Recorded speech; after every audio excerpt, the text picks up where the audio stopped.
पाकिस्तान का जो customs tariff है उसमें 99 चैप्टर्स हैं। 99 चैप्टर्स में मोर देन 6000 उसकी सब हेडिंग्स हैं। रूल्स और प्रोसीजर्स इसके क्या है, मतलब टर्म्स हम ये याद कर लें। सिंगापुर को देखें या चाइना को देखें तो उसका 1% भी नहीं आता है हमारे पास, लेकिन वो अच्छी तरीके से मैनेज कर रहे हैं। वो कैसे कर रहे हैं? क्योंकि उन्होंने सारी एजेंसीज को इंटीग्रेट किया हुआ है। एक्सपोर्ट करना चाहता है तो वो क्या ऑनलाइन जाके भी सारी इन्फॉर्मेशन सबमिट नहीं कर सकता? इस तरह के सिस्टम टेक्नोलॉजी भी अवेलेबल नहीं है हमारे पास। कॉस्ट कम होती है तो ही बिजनेस ग्रो करता है, इकोनॉमी ग्रो करती है। बताइए ट्रेड्स में होते हैं क्या, डिपार्टमेंट्स क्या होते हैं और उनके क्या प्रोसीजर क्या होते हैं और उनको हमने कितनी एजुकेशन हमारे पास होनी चाहिए ताकि हम नेक्स्ट टाइम में जब अपना काम करना शुरू करें तो हमें परेशानी ना हो। गवादर है तो यहाँ बहुत सारी जगहों पे रिमोट एरियाज में इंटरनेट फैसिलिटी नहीं है। अब ये ऑनलाइन जो होगा वो इंटरनेट के बगैर तो फजूल है, बेकार है ना। सुनते हैं ट्रेड एग्रीमेंट हो गया हमारा इस फलाना कंट्री से, एक्स कंट्री से, वाई कंट्री से, व्हाट एग्जैक्टली ये होता क्या है और उसके क्या बेनिफिट है, क्या नुकसान है? बीइंग एन इम्पोर्टर मैं ग्रीन चैनल में हूँ, लेकिन जो पार्टी भेजने वाली है वो ग्रीन में ना हो। अस्सलामुअलैकुम दोस्तों, उम्मीद है आप सब लोग खैरियत से होंगे। Welcome back to my YouTube channel again with Tahseen. मैं आपका दोस्त तहसीन इस्लाम। आज के जो हमारे गेस्ट हैं वो अदील बुखारी हैं। क्या मसला हमें है जो मैं आज लेकर आया हूँ, जिसको मैं डिस्कस करने जा रहा हूँ, जो सबको ही मसला है, मुझे भी आपको भी है, ट्रेड और कस्टम का। तो आज हमारे बड़े अच्छे दोस्त मेरे हैं, हमारी कई दफ़ा मुलाकात हुई, पॉडकास्ट नहीं हो पा रही थी, लेकिन आज वो आ गए। तो हम इनसे डिस्कस करेंगे कि कस्टम के क्या मसाइल हैं, आप उसको कैसे रिजॉल्व कर सकते हैं। इवन मैंने बड़ी अच्छी चीज़ डिस्कस करने जाऊँगा HS कोड के बारे में। लोगों प्रोडक्ट मंगा रहे होते हैं, चाइना से मंगाते हैं, सिंगापुर से मंगाते हैं, अमेरिका से मंगाते हैं और ढूंढते रहते हैं यार HS कोड को कैसे फाइंड आउट करना है। Live example with AI। तो कस्टम कोड आप AI के थ्रू भी ढूंढ सकते हैं। हम ChatGPT की लाइव एग्जाम्पल लेंगे और उसको ढूंढेंगे कि कैसे HS कोड को ढूंढना है और कैसे समझना है। चले आइए सीखते हैं। बड़ा एक्साइटेड हूँ, हम कुछ ना कुछ नया सीखते रहते हैं और आगे बढ़ते रहते हैं। तो मेरी 100 पॉडकास्ट स्किल चल रही है, तो उसमें आज नया बड़ा अच्छा स्किल आने वाला है और ये सबके लिए बहुत इंपॉर्टेंट है। चले आइए मिलते हैं। अस्सलाम वालेकुम अदील भाई, कैसे हैं आप? वालेकुम अस्सलाम तहसीन भाई, अल्हम्दुलिल्लाह मैं बिल्कुल ठीक ठाक। सर पहले तो बहुत बहुत शुक्रिया आपका आने का। मुझे बड़ा यूनिक आप लगे, ट्रेड के ऊपर काम करें, माशाल्लाह आपका आर्टिकल भी आया हुआ। तो मैं जानना चाहता हूँ कि आप ट्रेड के एरिया में क्यों सिलेक्ट किया आपने, और थोड़ा सा अपना जर्नी भी बताएं। कैसे, कहाँ आपकी माशाल्लाह से PhD भी आपने किया, आप बता रहे थे, तो आप थोड़ा सा जर्नी के बारे में भी बताएं और एंड आजकल क्या कर रहे हैं वो भी बताएं। तहसीन भाई, मैं दरअसल एक PhD स्कॉलर हूँ और साथ में मेरा अपना एक बिज़नेस है customs clearance and freight forwarding का। अच्छा, ये हमारा फैमिली बिज़नेस है, मेरे वालिद साहब का ये बिज़नेस, और उन्हीं को मैंने देखकर ये अडॉप्ट किया। बचपन से यही जो हमारे बिज़नेस से और ट्रेड से रिलेटेड जो डॉक्यूमेंट्स और जो डिस्कशंस होती रहती थी हम सुनते रहते थे। तो इसी से मोटिवेशन हुई कि बचपन से ही हमारे कानों में ये आता रहता था कि बिल ऑफ लीडिंग क्या होता है, इनवाइस, पैकिंग लिस्ट और कंटेनर और शिपमेंट और पोर्ट, डैमेजेस, डिटेंशन, ये सारी चीज़ें हमारी मेरे बचपन से ही कानों में आती रहती थी।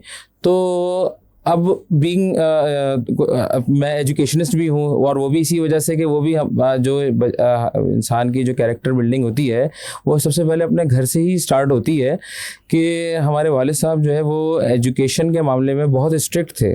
हमारी हर ख्वाहिश पूरी होती रही, और अभी भी अल्हम्दुलिल्लाह वालिद साहब जो है वो हर तरह से हमें सपोर्ट करते हैं, हमें इनकरेज करते हैं। तो एजुकेशन के मामला अलबत्ता जब आता था ना तो बहुत स्ट्रिक्ट हो जाते थे, क्योंकि अगर हमने ज़रा सी भी ढील अगर हमने दी पढ़ाई को तो वो उनके लिए उनको ट्रिगर करती थी ये बात। तो वो हमेशा वो यही करते रहे कि स्टडीज़ को आप फोकस करें, और हम लेक्चर्स बनाएं, नोट्स बनाएं। हमें टास्क मिलता था कि जब मैं वालिद साहब जब भी ऑफिस से आते थे तो सबसे पहले हमारी कॉपीज़ चेक होती थी कि हम कैसा काम कर रहे हैं। तो अगर वो टेक्निकली नहीं भी चेक कर पाते थे कि टीचर ने क्या किया है, क्या दिया है, HR में क्या हो रहा है, फाइनेंस में क्या हो रहा है, या टेक्निकल हमारे लॉज, थ्योरीज वगैरह को वो अगर नहीं भी चेक कर पाते थे तो उनको इतना एटलीस्ट पता होता है कि टीचर ने रेड मार्किंग तो नहीं की हुई, कोई नोट्स तो नहीं दिए हुए। तो उसी से वो एनालाइज कर लेते थे, और हमें फिर हमारी इसमें सरजनिश होती थी, तब हमें तब भी करते थे कि भाई। तो आहिस्ता आहिस्ता एजुकेशन की इसी घर के बैकग्राउंड की वजह से आदत डली, और मैंने पहले अपना ग्रेजुएशन कंप्लीट किया, फिर मास्टर्स पे आया, मास्टर्स के बाद MPhil किया, और अब फिर PhD जो है मेरा आखिरी स्टेजेस में इंशाल्लाह है, अनकरीब PhD भी हो जाऊँगा। तो अच्छा, अब इसमें टॉपिक जब सिलेक्शन मामला आता है ना PhD में, तो ये सबसे इम्पोर्टेंट टास्क होता है कि आप किस फील्ड में अपना थीसिस करें, पीएचडी कंप्लीट करें। तो बीइंग मैं मैनेजमेंट साइंस का स्टूडेंट हूँ, बिजनेस का स्टूडेंट हूँ, तो मैं पूरी ज़िंदगी वालिद साहब के साथ ही बिज़नेस में कस्टम्स क्लियरेंस और ट्रेड के ऊपर अपनी जर्नी मेरी रही। तो मैंने इसी टॉपिक को सिलेक्ट किया क्योंकि मैं अभी भी कस्टम्स क्लियरेंस करता हूँ। मेरा अपना बिजनेस है, रोही बिजनेस सिस्टम्स के नाम से मैं इंपोर्ट और एक्सपोर्ट करता हूँ, और MZY कमर्शियल एंटरप्राइजेस के नाम से मैं कस्टम्स क्लियरेंस करता हूँ। तो इस तरीके से मैं यहाँ इस फील्ड में, मेरी कस्टम्स क्लियरेंस की फील्ड में मैं आया। नहीं, माशाल्लाह से आप, मैंने काफ़ी लोगों को देखा है, मेरे पॉडकास्ट भी किए हैं, जो कस्टम की मतलब आपको कोई सामान मंगाना हो तो वो मंगा के देते हैं, पर उसकी बाकायदा डिग्री, उसकी एजुकेशन, फैमिली बैकग्राउंड नहीं मुझे मिला। तो वेरी एक्साइटेड कि आपका तो पूरा बैकग्राउंड, आपकी पूरी जर्नी इसी में गुजरी है। बिल्कुल ऐसा ही है। तो फैमिली इसी में कर ली, आपकी पूरी फैमिली है इसके अंदर। तो मतलब बाप ने किया, आपकी भी अभी आप पूरी एजुकेशन उसी पे कर रहे हैं, ट्रेड के ऊपर, माशाल्लाह से। जी बिल्कुल ऐसा ही है। मेरे वालिद साहब, मैं, मेरे छोटे भाई, हम सारे किसी ना किसी तरीके से इससे रिलेटेड हैं, इसी फील्ड से रिलेटेड हैं, और डायरेक्टली भी और इनडायरेक्टली भी रिलेटेड हैं। अब जैसे मैं तो फुली इसी से अपना बिज़नेस जो है वो मैं ही लीड कर रहा हूँ, वालिद साहब का जो बिज़नेस है। उसके बाद मेरा छोटा भाई है, वो एक कंपनी में इंपोर्ट्स डायरेक्टर है, और तीसरा जो है, तो हम लोग 4 भाई हैं। तो तीसरा जो भाई है वो डालडा में मार्केटिंग मैनेजर है, और साथ साथ वो अपना एक स्टार्टअप के भी प्लान में है कि कोई इसी तरह का इंपोर्ट बेस्ड और या एक्सपोर्ट बेस्ड जो है वो अपना सेटअप स्टार्ट करे। और जो चौथा हमारा जो है वो MS है, आर्टिफिशियल इंटेलिजेंस में, वो थोड़ा सा अलग हुआ, लेकिन उसके भी आगे फ्यूचर प्लान्स यही हैं कि वो खुद चाइना में बैठा हुआ है, स्कॉलरशिप लेके बैठा हुआ है। अच्छा, माशाल्लाह। तो वो वहाँ से हमें हेल्प आउट अभी भी करता है किसी ना किसी तरीके से, इंफॉर्मेशन के हवाले से, लेकिन वो अभी एजुकेशन फील्ड में, तो इसीलिए वो फुली कॉन्सेंट्रेटेड फ़िलहाल जो है वो अपनी MPhil पर है। और फ्यूचर में प्लान यही है कि वो हमें चाइना से और पाकिस्तान के दरमियान में जो ट्रेड है उसमें हमें इंटीग्रेट कराएगा, उसको डेवलपमेंट कराएगा। अच्छा आदिल भाई, एक तो मेरे बड़े पुराने दोस्त का नाम है, मतलब एक मेरा दोस्त है आदिल, तकरीबन उसके साथ 30 साल की दोस्ती हो गई हमारी। तो एक तो आपका नाम भी वही नाम है, तो मैं आदिल अगर ऐसे बोल जाऊँ तो टेंशन ना लीजिएगा कि ये फॉर्मल की हो गया। नहीं, बिल्कुल ऐसे ही। अच्छा, हम सब इंपोर्ट एक्सपोर्ट में लगे हुए माशाल्लाह से। बहुत सारे लोग बोलते हैं कि हमसे सामान मंगा लें, कोई कहता है कि यार हम सस्ता ला के दे देंगे, 40 दिन में सामान आ जाएगा। बट एज आपका माशाल्लाह से बैकग्राउंड है, मैं चाहता हूँ कि हमारे जो व्यूअर्स हैं उनको पता चले इनके रूल्स क्या होते हैं, इनके प्रोसीजर्स क्या होता है, फ्रॉम द बिगिनिंग स्टार्ट कैसे होता है ये पूरा सिस्टम, और एंड कैसे होता है, ताकि उनको समझ में आए कि सिर्फ ये नहीं होता कि एजेंट को बुलाया और कमीशन पे बात की और बस हमें सामान ला दो।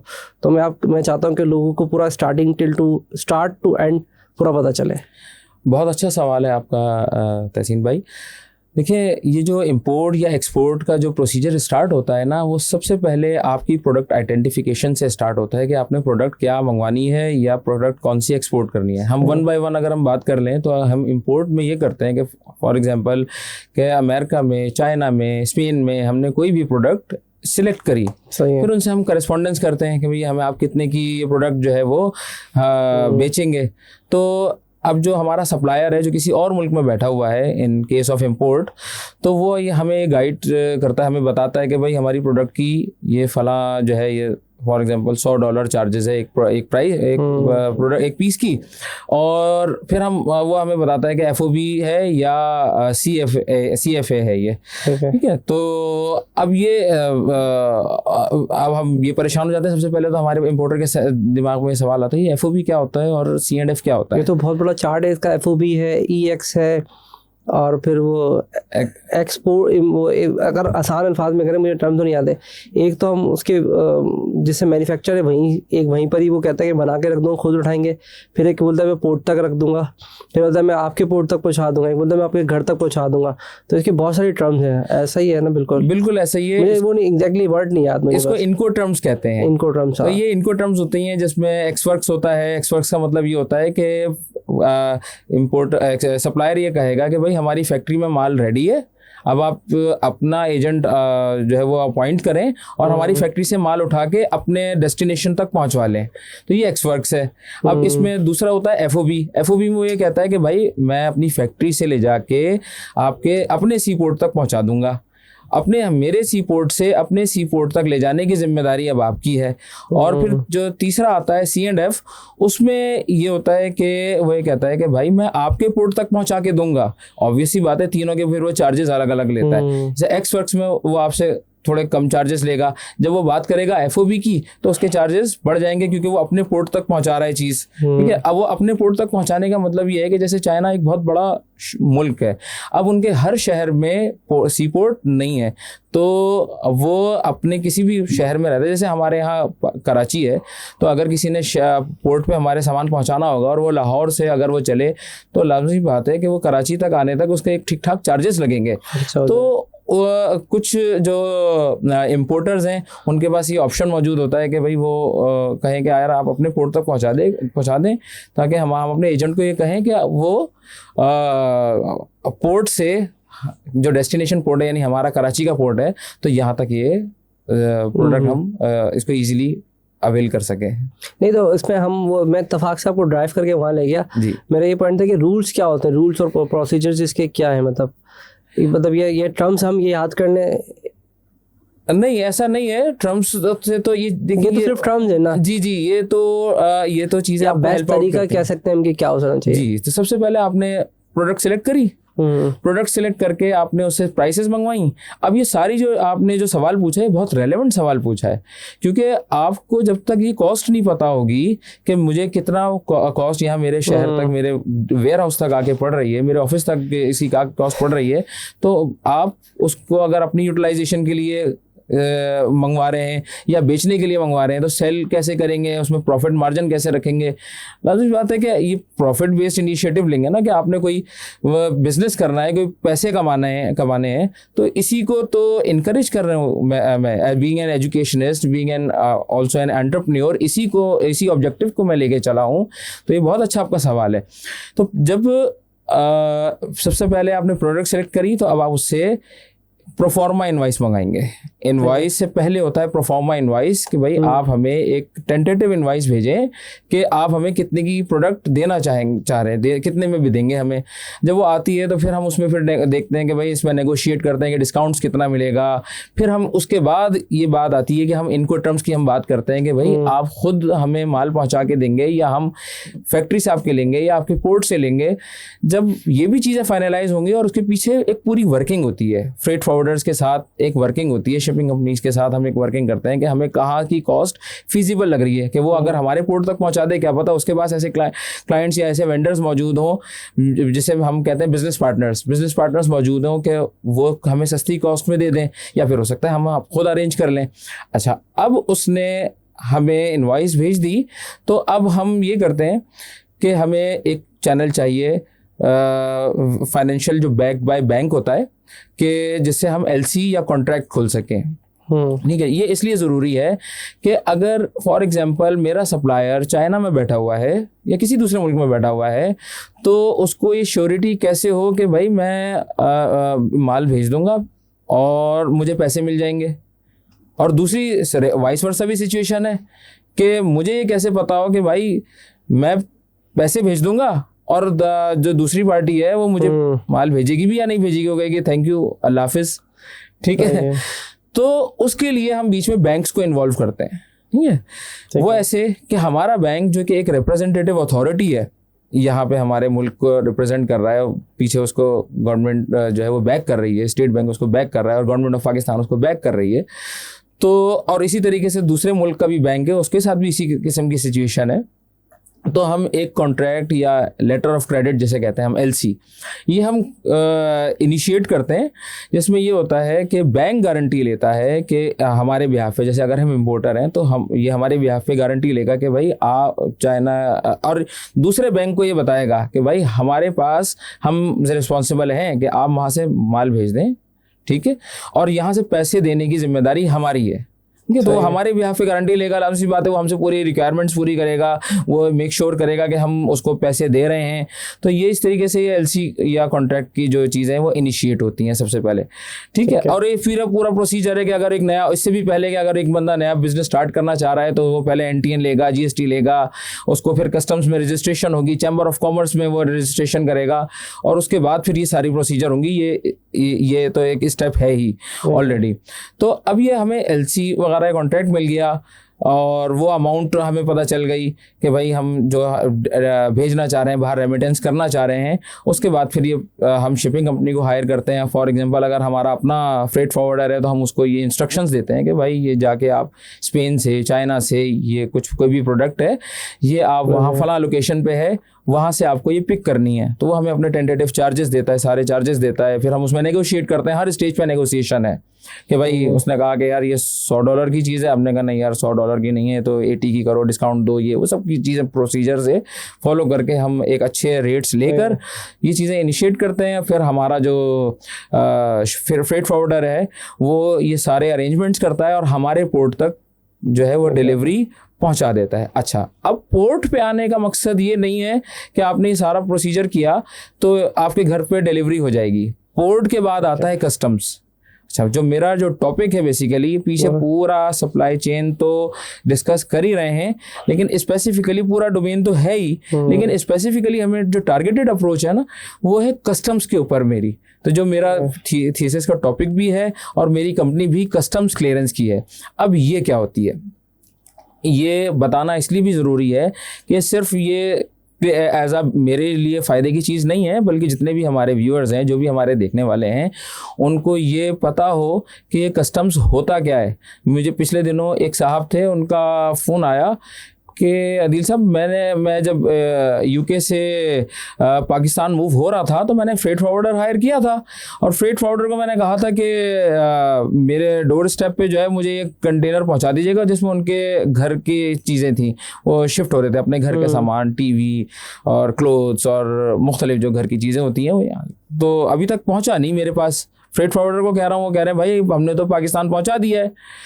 तो मैंने उनसे डॉक्यूमेंट्स लिए कि भाई अपने डॉक्यूमेंट्स आप भेजें। तो उसमें बिल ऑफ लीडिंग होता है और मुख्तलिफ इनवाइस वगैरह या जो भी टेंटेटिव चीज़ें होती हैं वो हम उनसे लेते हैं और हम उनसे पूछते हैं। फिर हमारे पास मुख्तलिफ चैनल्स हैं, हम उसको देखते हैं कि ये स्टक कहाँ हुआ है। तो वो पता चला कि पोर्ट पे तकरीबन 2.5 महीने से जो प्रोडक्ट्स हैं वो मौजूद हैं, वो कंटेनर मौजूद है और वो कस्टम्स में अभी इस वक्त है और वो कस्टम्स से अभी निकला नहीं है। उनको पता ही नहीं था कि कोई चीज़ कस्टम्स भी होती है। अच्छा, मैं बताता हूँ कि ये कस्टम्स होता क्या है। बेसिकली जब आपका कोई भी सामान कस्टम्स पे आ गया तो भेजते हुए भी कस्टम्स होता है, यानी जो सप्लायर एंड है वहाँ पे भी वो कस्टम्स करा के भेजेगा, और यहाँ पे भी कि आपने जो प्रोडक्ट मंगवाई है वो क्या पाकिस्तान अलाउ करता है।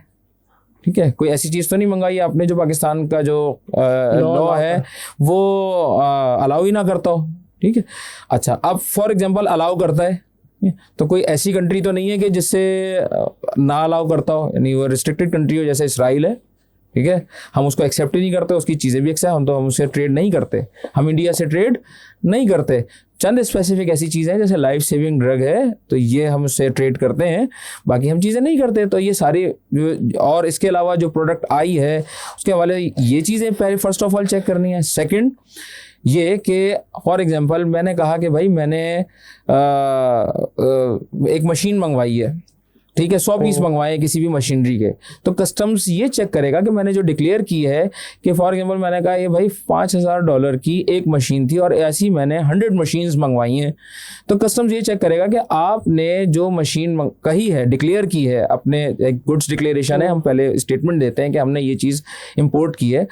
तो कस्टम ये चेक करेगा कि आपने जो प्रोडक्ट डिक्लेयर की है क्या उसको सही क्राइटेरिया है, यानी वही चीज़ आप मंगवा रहे हैं, या ऐसा तो नहीं कि अब आपने कहा कि भाई मैंने ए मॉडल मंगवाया था लेकिन आपने उसका एडवांस मॉडल मंगवा दिया। अब उससे चीज़ें ऑल टुगेदर चेंज हो जाती हैं। कैसे कि प्राइस, स्पेसिफिकेशंस, कैरेक्टरिस्टिक, तो उसके ऊपर ड्यूटी भी चेंज हो सकती है, रेट ऑफ ड्यूटी भी चेंज हो सकती है, प्राइसेस की वजह से रेवेन्यू लॉस हो सकता है। तो ये सारे मेजरमेंट्स कस्टम्स चेक करता है वो, और मुख्तलिफ डिपार्टमेंट से कि कोई अगर प्रोडक्ट आ रही है तो वो फॉर एग्जांपल जब हमने प्लांट की बात, मशीनरी की बात करी या किसी एग्रीकल्चर प्रोडक्ट की बात करी, तो ऐसा तो नहीं कि उसमें कोई डिजीज़ ऐसी लगकर आ जाए, तो इसीलिए मुख्तलिफ सर्टिफिकेट्स हमें लेने होते हैं कि प्लांट प्रोटेक्शन का सर्टिफिकेट है, एनिमल क्वारंटाइन का सर्टिफिकेट है, और बेशुमार किस्म के कोई न्यूक्लियर जो रिएक्टिंग वाली चीज़ एक्सरे मशीन्स वगैरह जैसे हैं उसके लिए PNRA का सर्टिफिकेट होता है।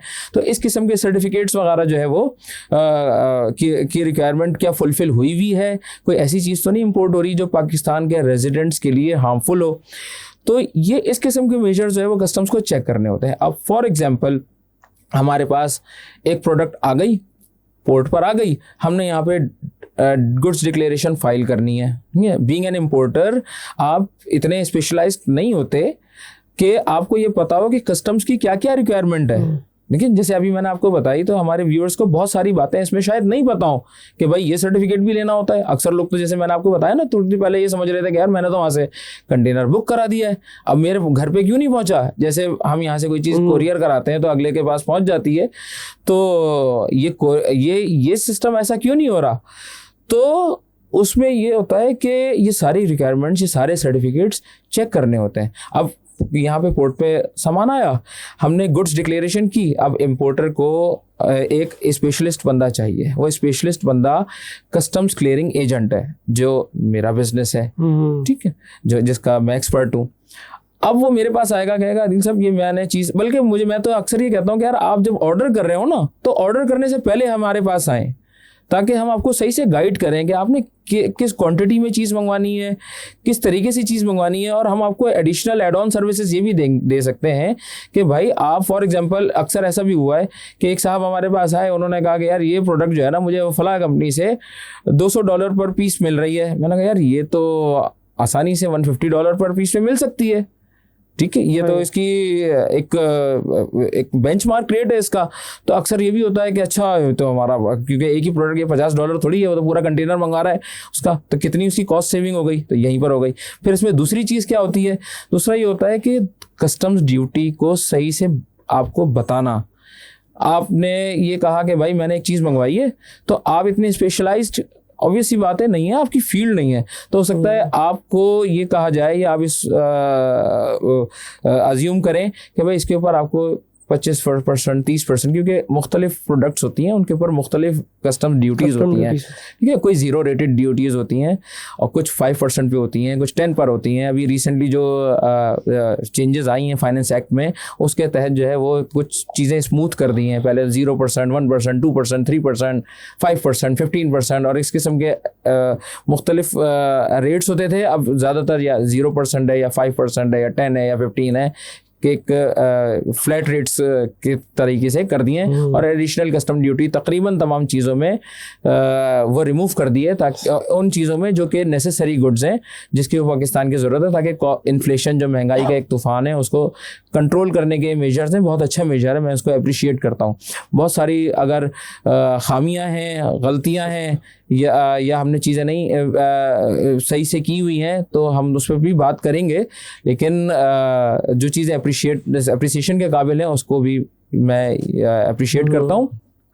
अच्छा, अब हम उसमें ये करते हैं कि आपको ये बताते हैं कि भाई ये जो आप ये समझ रहे थे कि 25% का ये आइटम है कि उसमें आपको ड्यूटी ज़्यादा से ज़्यादा देनी है, ठीक है, या फिर आपको कस्टम्स अथॉरिटी ये बताती है कि भाई ये तो आपको ज़्यादा से ज़्यादा इसमें ड्यूटी देनी है, क्योंकि उन्होंने भी अपने रेवेन्यूज़ के टारगेट भी पूरे करने हैं और उनकी भी शायद ट्रेनिंग नहीं हुई हुई है, जिसके अभी हम आगे बात करेंगे।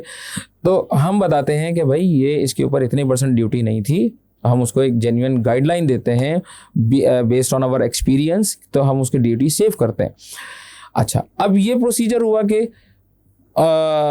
इनवॉइस, पैकिंग लिस्ट, ये सब चीज़ें आई, तो अब हम उसको गुड्स डिक्लेरेशन को फाइल करते हैं। फाइल करके सबसे पहला जो प्रोसीजर होता है वो होता है कि हमने ड्यूटी एडवांस में पेमेंट कर दी। अभी इस रीसेंट कस्टम के रिफॉर्म्स में ये एक अच्छा मेजर लिया गया है कि वो ये कह रहे हैं आप या तो आपकी मर्ज़ी है कि आप पहले एग्जामिनेशन वगैरह सब चीज़ें कराएं, यानी या फिर बाद में पेमेंट करें, ये भी एक ऑप्शन एक दिए जाने की बात हो रही है। तो इस वक्त ये सूरत हाल हम लगा लेते हैं कि भाई हमने पहले पेमेंट कर दी, ड्यूटीज़ हमने कस्टम टेंटेटिव कर दिया, अब एग्जामिनेशन हुई। एग्जामिनेशन में उसने देखा कि भाई जो हमने डिक्लेयर किया है, जो वैल्यूज़ हमने डिक्लेयर, जो क्वांटिटी हमने डिक्लेयर की है, जो प्राइस डिक्लेयर की है, वो सही है, ठीक है, क्वांटिटी फॉर एग्जांपल हमने कहा कि भाई ये मैं 10 प्रोडक्ट्स 10 पीसेस इंपोर्ट कर रहा हूँ, उसमें 11 निकल आए, ठीक है, तो ये तो कस्टम्स अथॉरिटीज़ तो फ़ौरन उनके कान खड़े हो जाएंगे, वो कहेंगे कि भाई आप रेवेन्यू जो हमने ड्यूटीज़ लेनी है आपसे, सेल्स टैक्स भी at the time of import collect कर लिया जाता है, तो ये हमारा रेवेन्यू लॉस कर रहे हो आप। सही है। तो ये सबसे पहली तो चेकिंग यही होगी, ठीक है। उसके बाद फिर उसने ये देखा कि भाई प्राइसेस हो गई, क्वांटिटी हो गई और मुख्तलिफ चीज़ें हो गई कि भाई जो हमने HS कोड लिखा हुआ है, HS कोड क्या होता है हमारे मुल्क में, उसको कहते हैं PCT, पाकिस्तान कस्टम्स टैरिफ। इस पे मुझे आना भी है कि SH कोड हम ढूंढेंगे कैसे, ये भी एक चैलेंज है। और दूसरा जो है वो पाकिस्तान कस्टम्स, उसके ऊपर भी हम बात करेंगे। बहुत अच्छा सवाल है आपका, ये भी बहुत आप तैयारी से बैठे हुए हैं और ये बड़ा अच्छा है। मैंने रखा हुआ है संभाल के, मैंने कहा आपकी बात खत्म हो तो मैं इस पे आ जाऊँ, क्योंकि वो मेरे हमको अभी प्रोडक्ट दिखाई ना, उसका HS कोड ढूंढना मुश्किल है, तो हमने एक रियल टाइम वो भी ले लेंगे। आपने HS कोड की बात करी, बहुत शानदार आपने बात करी कि देखें हमारे पाकिस्तान में उसको पाकिस्तान कस्टम्स टैरिफ कहते हैं, ठीक है, और इंटरनेशनली अगर उसका कोई नाम है तो वो HS कोड है, harmonised systems code. HS code stands for harmonised system code, harmonised system code से कोड है। अच्छा, ये क्या होते हैं? देखिए फॉर एग्जांपल एक कोई मेरे पास प्रोडक्ट है, LED है, टेलीविजन है, उसका कोई HS कोड है। HS कोड क्या है? ये कि उसका कोई कोड हमने बना दिया, उसको सिस्टम को नहीं पता कि टेलीविजन क्या है। टेलीविजन तो बहुत किस्म के होते हैं, फ्लैट स्क्रीन है, ठीक है, कर्व्ड है, कितने इंच का है और उसका साइज़ वगैरह क्या है और उसकी और स्पेसिफिकेशंस क्या हैं। तो एक पाकिस्तान का जो कस्टम्स टैरिफ है उसमें 99 चैप्टर्स हैं। 99 चैप्टर्स में मोर देन 6000 उसकी सब हेडिंग्स हैं, ठीक है। तो वो ये बताती हैं एक एक आर्टिकल को कि उसको कैटेगराइज करती हैं सबसे पहले, फिर उसको सब कैटेगराइज करती हैं वो हेडिंग्स, ताकि हम एग्जैक्टली उसकी नंबरिंग तक पहुंच सके। जैसे कुछ देर पहले आपने बताया कि आप यहाँ एम्ब्रॉयडरी का जो है वो काम होता है, तो जो सिस्टम है वो नंबर जो कलर है वो आइडेंटिफाई नहीं कर पाता, वो उसको नहीं पता कि ऑरेंज कलर क्या है, ग्रीन कलर क्या है, रेड कलर क्या है। उसी तरीके से अगर हम प्रोडक्ट का नाम लिखेंगे ना तो मुख्तलिफ लोग कुछ लोग कहते हैं टीवी है, कुछ लोग कहते हैं टेलीविजन है, कुछ लोग कहते हैं LED है, ठीक है। टीवी के ही 3 नाम अभी मैंने आपको बता दिए। तो HS कोड जो है ना वो नामों से नहीं चल रहा, वो कोड से चल रहा है, कोड से चल रहा है। जैसे हमारे पाकिस्तान में 8 डिजिट्स कोड होता है, ठीक है। तो जैसे फॉर एग्जांपल 3902.1000 ये प्लास्टिक कमोडिटी का कोड है, ठीक है। इसमें बता रहा है 39 चैप्टर बताएगा कि भाई ये प्लास्टिक है, और उसके बाद के जो नंबर है वो ये बताएगा कि ये जो प्लास्टिक है क्या ये ग्रेन्यूल फॉर्म में है, क्या ये पाउडर फॉर्म में है, क्या ये जो प्लास्टिक है ये हाई डेंसिटी है, लो डेंसिटी है, किस किस्म का ये पॉलीमर है।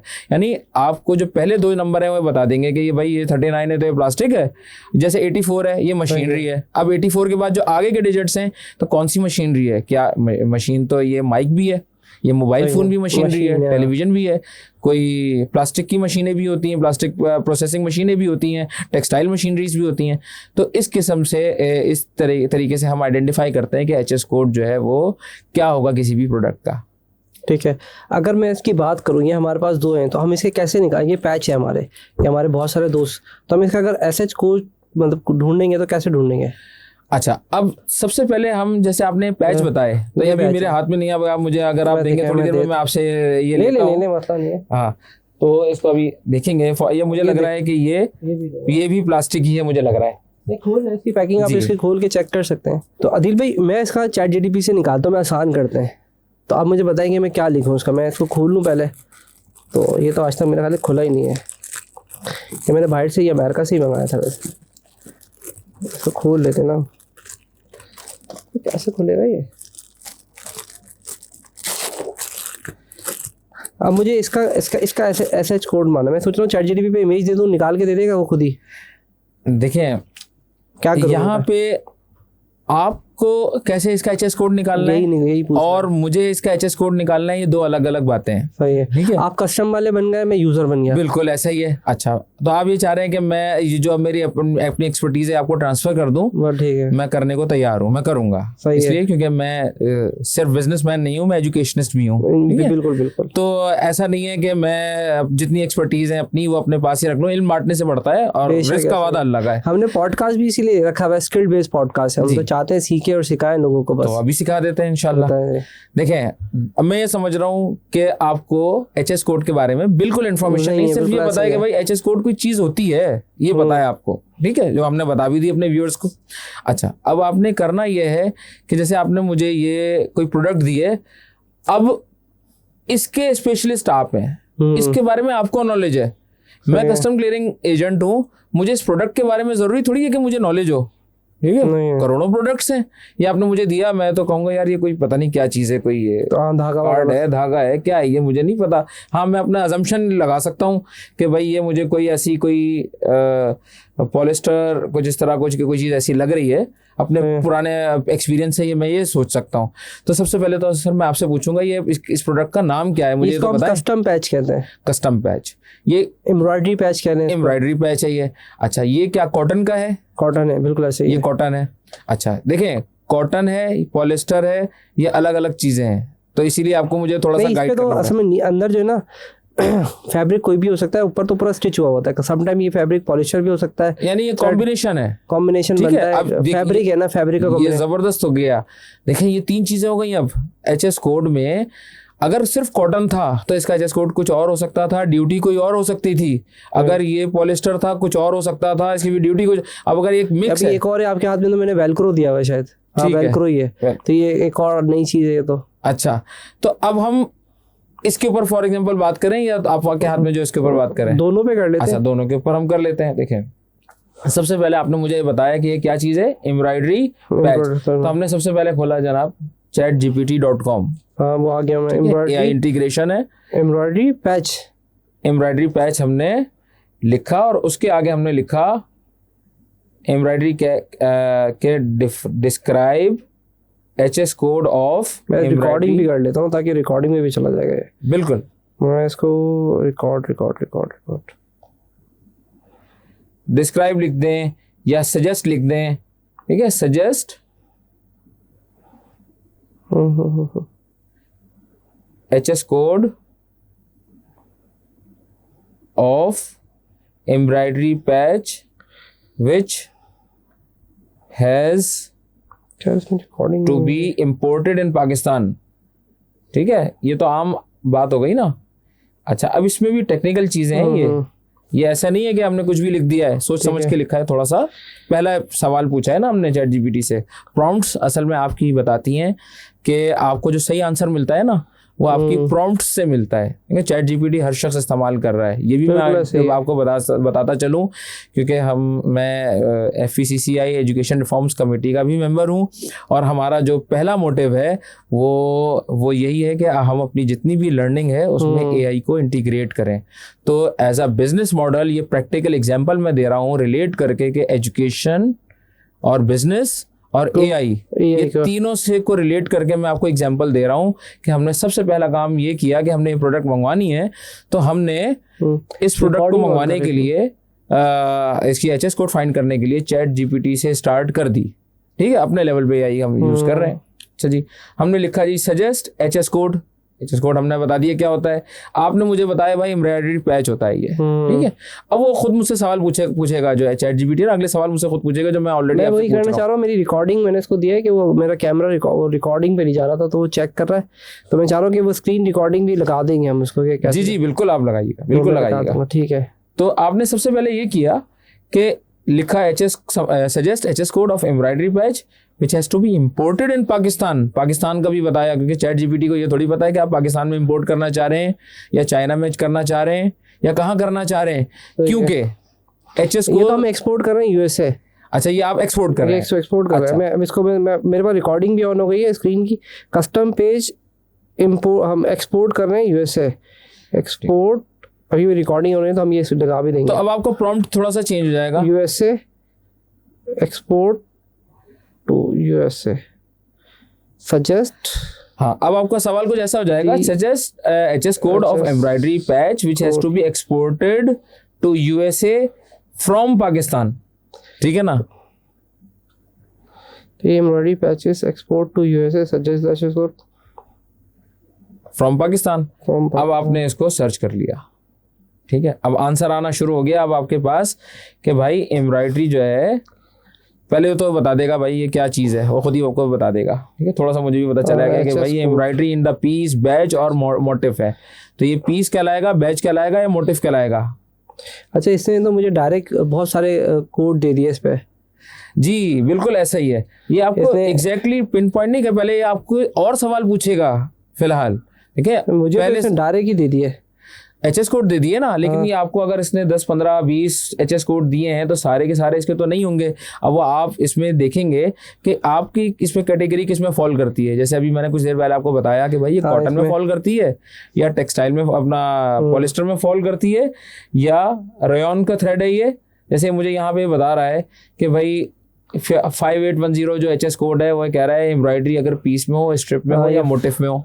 5810 मेरे पास भी है, 5810.92.1000 आपके पास भी यही है? जी बिल्कुल मेरे पास भी है। Batch, emblem and the motive of the main made fibre other embroidery in the pieces, यही आ रहा है मेरे पास। बिल्कुल ऐसे ही आ रहा है। तो मुझे ये ठीक लग रहा है इस वक्त, क्योंकि बैच ही कहलाते हैं अभी। अच्छा, जरूरी नहीं है, आपको लग रहा है लेकिन ये जरूरी नहीं है। अब मुझे थोड़ा सा आप और बताएंगे, नीचे आप देखेंगे ना तो ये कह रहा है कि भाई क्या ये कॉटन का बना हुआ है, क्या ये सिल्क या वुल का बना हुआ है, या फिर ये मैन मेड फाइबर है, पॉलिस्टर या रॉयन का। जी ये मैन मेड फाइबर है। अब हम इसको अपना अलग प्रॉम्प्ट देंगे कि मैन मेड फाइबर है, कौन सा है ये? पॉलिस्टर। इसमें नायलॉन दिया, नायलॉन पॉलिस्टर यही है, नायलॉन भी पॉलिस्टर भी है, तो हम इसमें डाल देते हैं। एक मिनट, अभी पता चलेगा। लेकिन मेन मेड फाइबर क्यों कह रहा है इसको? फाइबर तो कोई डिफरेंट नहीं होता, फाइबर तो यूज नहीं हो रहा इसके अंदर। टेक्निकल तो आप फाइबर तो नहीं, लेकिन है तो सही, नायलॉन है, पॉलिस्टर है, एम्ब्रॉयडरी मोटिफ है, तो यही चीज बिल्कुल। तो ये देखें मेरे पास तो क्योंकि पेड चल रहा है ना, तो मेरे पास तो सारा तरीके से दे दिया। आपका दिखाया ना, देखो जी।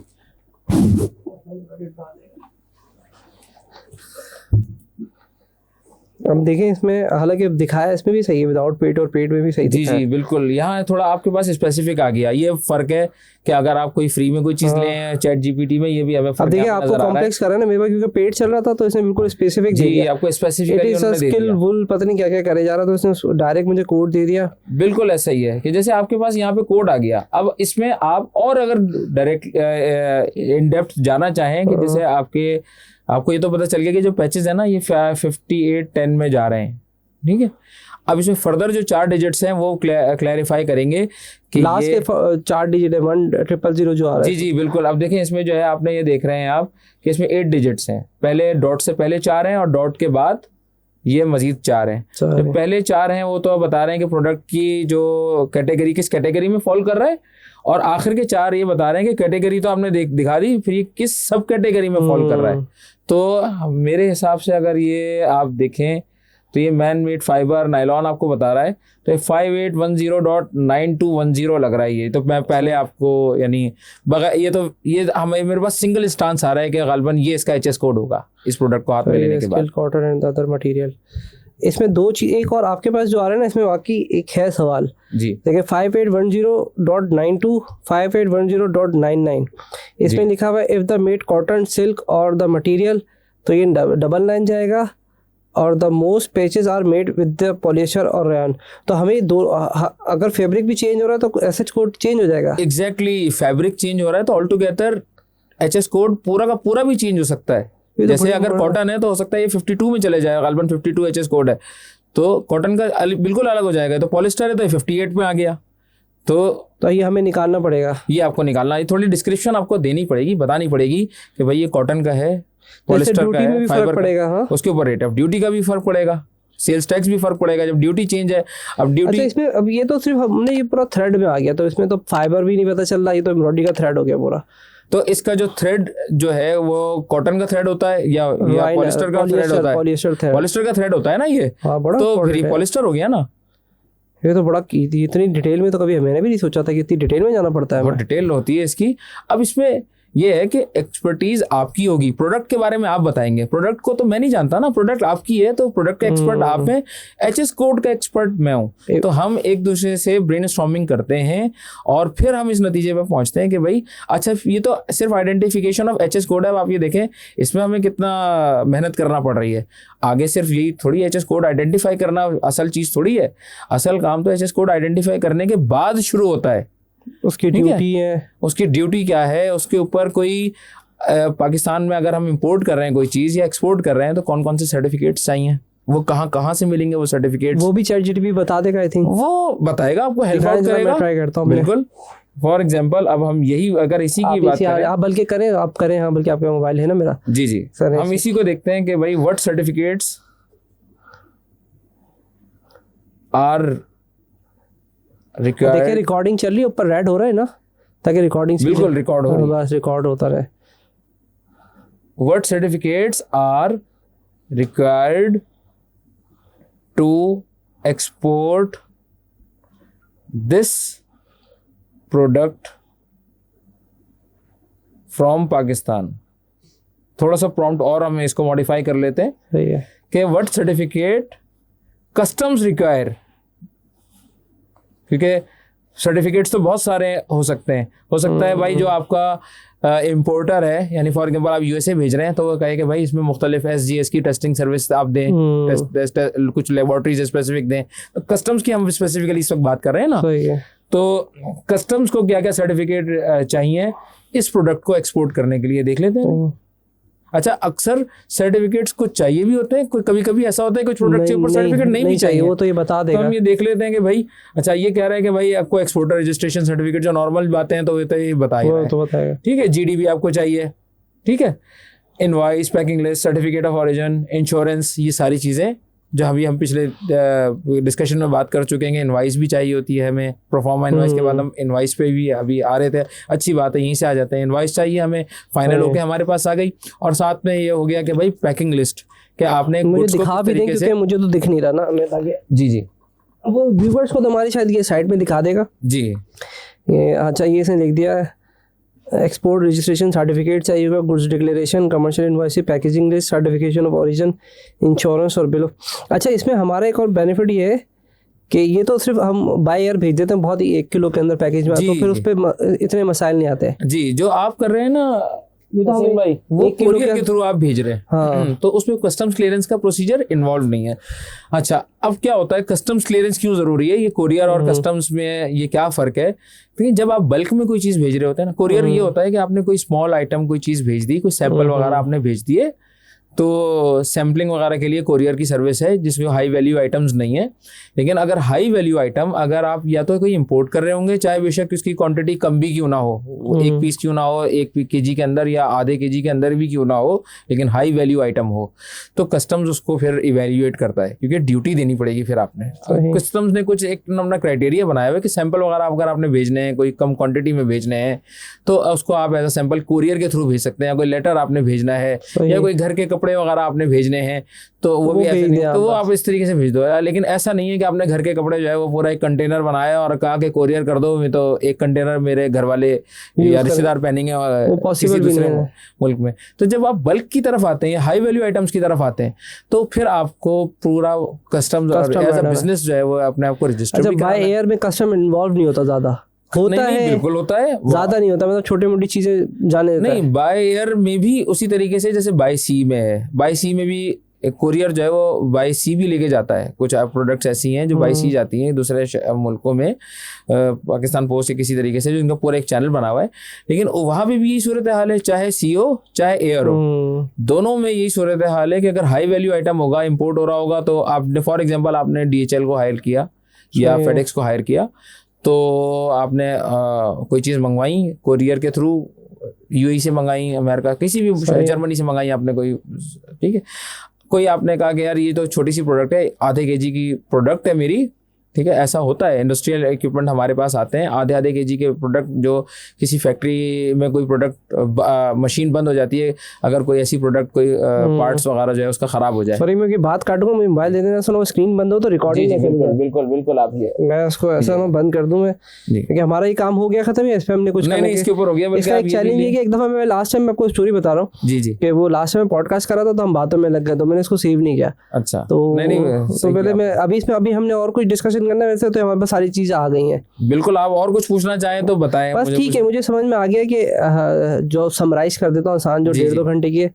तो अगर ये उसके चाहता था क्लिप में मैं समराइज किया कि अगर हमने कस्टम कोड निकालना है तो हमने चैट जीटीपी को भी तरीके से बताना पड़ेगा कि जो उनसा आइटम है उसकी डिटेल बतानी पड़ेगी और वहीं कस्टम कोड सजेस्ट कर दें। पर कस्टम कोड भी एक ही जैसा नहीं होता कि अगर कस्टम पैचेस हैं तो उसमें अगर फाइबर लग रहा है, जिसमें आपने मिसाल के तौर पर बताया था ऑयल है तो ऑयल की भी बहुत सारी किस्में होती हैं, जिसमें आपने बताया था कि अगर वो प्लास्टिक है तो प्लास्टिक मोटा है, पतला है, लिक्विड है, सॉलिड है, हाई डेंसिटी है, लो डेंसिटी, तो वो सारे के अलग अलग डेफिनेशंस के हिसाब से लगता है। तो सीख गया मैं थोड़ा सा, जबरदस्त। तो और उसके अलावा फिर जो सर्टिफिकेशन चाहिए तो चैट जीटीपी पे जाके उसको बोलेंगे जो सर्टिफिकेट चाहिए वो बता देगा, और ये हमारा हो गया ताकि मैं इसको सेव करूँ।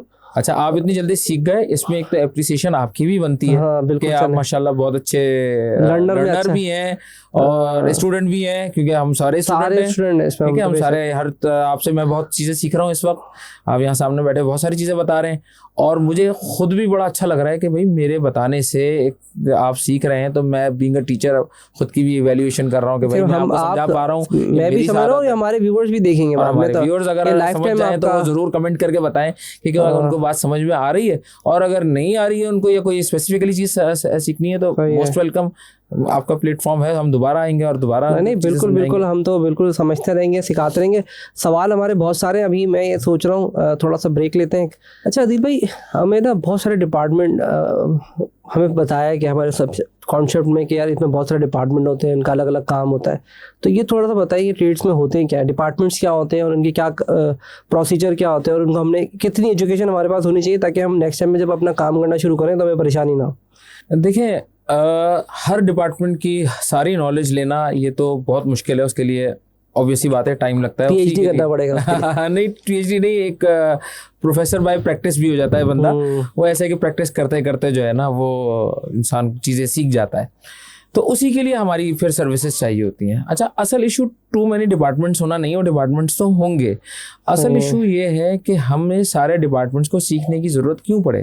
क्या हमें कोई वन विंडो सोल्यूशन नहीं मिल सकती कि जहाँ पे हम जाएं और हमारे सारे काम उसी जगह पे होने लगे? जैसे सिंगापुर का ट्रेड नेट सिस्टम है, उनका यही है कि आप एक दफ़ा हमने डाटा अपना इनपुट कर दिया तो सारे के सारे डिपार्टमेंट जितने भी कस्टम से रिलेटेड होते हैं, और वो कौन कौन से होते हैं कि हमने जो प्रोडक्ट जो भी हमारी आ रही है, फॉर एग्जांपल उसके ऊपर हमें प्लांट प्रोटेक्शन सर्टिफिकेट चाहिए या फिर हमें एनिमल क्वारंटाइन सर्टिफिकेट चाहिए, ठीक है, या और कोई सर्टिफिकेट दूसरे कोई चाहिए, तो वो एक ही दफ़ा हमने डाटा पुट कर दिया तो वो सारे के सारे सिस्टम जो है वो हर डिपार्टमेंट से इंटीग्रेट हो जाए, चैनलाइज हो जाए और बार बार हमें इंफॉर्मेशन नहीं देनी पड़े। सपोज़ आप इसकी मिसाल मैं आम अल्फाज में ऐसे देता हूँ कि सपोज़ आप ट्रैवलिंग के लिए बाय एयर कहीं जा रहे हैं, एयरपोर्ट पर आपको सबसे पहले सिक्योरिटी वाला आए और सवाल पूछे कि भाई जितने भी सवालात हैं, ठीक है, आपने जवाब दिए, आप थोड़ा आगे गए, इमिग्रेशन वाला आया, उसने वही सेम सवाल पूछे आपसे। पाकिस्तान में ऐसे ही होता है। सही है, यही होता है ना, तो सही। अच्छा, अब ये दो का आपने जवाब दे दिए, तीसरे कोई और डिपार्टमेंट आ गया, वो भी सेम सवाल पूछ रहा है,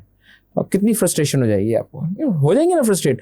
यही कस्टम्स में कि भाई एक डिपार्टमेंट ने सबसे सारे क्वेरीज ले ली, डॉक्यूमेंट्स ले लिए, ठीक है, अब अगले डिपार्टमेंट के पास आपको भेजा गया तो जहाँ सिस्टम वन विंडो सॉल्यूशन नहीं है, ठीक है। अच्छा, अब हो ये रहा है कि पाकिस्तान ने सिंगल विंडो सॉल्यूशन का आगाज़ कर दिया है और जो हो भी रहा है काम, लेकिन अभी सारे के सारे डिपार्टमेंट्स इंटीग्रेट नहीं है, समझ ले अभी 20% काम भी नहीं हुआ, ठीक है। तकरीबन 50+ मुख्तलिफ एजेंसीज को आपस में इंटीग्रेट करने की ज़रूरत है और गालबन अभी 20+ ही जो है वो इंटीग्रेट हुई हैं, तो ये आहिस्ता आहिस्ता काम चल रहा है जिसकी वजह से डिलेज आ रहे हैं। तो इसमें ये है कि वो सारे, अब एक और भी मसला है ना कि फॉर एग्जांपल मैंने कस्टम्स को डॉक्यूमेंट्स जमा कराए, अब कस्टम्स ने कहा कि भाई इसके ऊपर तो प्लांट प्रोटेक्शन के भी मुझे सर्टिफिकेट चाहिए। अब मैं प्लांट प्रोटेक्शन में जाऊंगा, वो कहेगा सारे के सारे डॉक्यूमेंट्स और हर चीज़ मुझे आप दोबारा से दें, क्योंकि आपने जो कस्टम्स को जमा कराए हुए हैं मैं उसको एक्सेप्ट नहीं करता, मुझे नए तरीके से नए सिरे से दें आप, ठीक है। अब मैंने वहाँ पर जमा कराया, पता चला मुझे एनिमल क्वारंटाइन भी चाहिए था। अब मैं वहां गया तो उन्होंने कहा भाई आपने जो 2 पहले जगह जमा कराए हुए ना, मुझे उससे कोई ताल्लुक नहीं है, आप मुझे अलग तरीके से जमा कराएं। तो उससे क्या हो रहा है, टाइम जाया हो रहा है, बेचारा फ्रस्ट्रेट हो रहा है, जो जिसने बिजनेस करना है उसका बिजनेस ग्रोथ की जगह वो डाउनफॉल हो रहा है। अच्छा, अब ये इसमें ना बहुत सारी इम्प्लीकेशंस, आपने बिल्कुल सही कहा कि एक तो टाइम जाया हो रहा है, दूसरा फ्रस्ट्रेशन भी हो रही है, तीसरा कॉस्ट। ठीक है, कॉस्ट ज़्यादा लग रही है कि भाई मेरे जो कार्गो है, जो मेरा प्रोडक्ट है, वो 15-20 दिन, अगर मुझे वो 2 दिन में 3 दिन में मैक्सिमम क्लियर होकर जाना था, तो वो 15-15 दिन का डिले आ रहा है। ठीक है, वो 15 दिन का डिले क्या होगा, फॉर एग्जांपल मैंने कोई मोबाइल फ़ोन इंपोर्ट किया, उसके ऊपर मुझे मुख्तलिफ सर्टिफिकेट्स चाहिए, 15 दिन मेरे जो टाइम है वो डिले हो गया, तो 15 दिन की कॉस्ट भी आएगी, टाइम की भी फ्रस्ट्रेशन है। अब वो जो कॉस्ट आएगी, मैं बीइंग एन इम्पोर्टर, मैंने बेचना है, तो मैं अपनी जेब में थोड़ी रखूंगा, मैं किससे लूंगा, डायरेक्ट कंज्यूमर से। ठीक है, तो इसमें हमारा कंज्यूमर इफेक्ट हो रहा है, जो आम हमारी पब्लिक है, ये उसकी बात हम कर रहे हैं कि वो इफेक्ट इस तरीके से। तो ये जो ट्रेड फैसिलिटेशन है ना, बेसिकली ये हमारी पब्लिक के लिए है। ये मेरा बीइंग कस्टम क्लियरिंग एजेंट मुझे नहीं चाहिए, मुझे भी जरूरत है। ठीक है, मेरा बिजनेस है, फैसिलिटेट करो हमें। क्यों फैसिलिटेट करो, ओवरऑल इकोनॉमी के लिए, ताकि कॉस्ट कम हो। कॉस्ट कम होती है तो ही बिजनेस ग्रो करता है, इकोनॉमी ग्रो करती है। इकोनॉमी ग्रोथ करने का मतलब यह है कि एम्प्लॉयमेंट जनरेशन होती है, जॉब्स होती हैं। जॉब्स का जो है ना, तो ये तो जॉब्स वाला जो सिस्टम है ना, ये तो मल्टीप्लायर इफेक्ट है।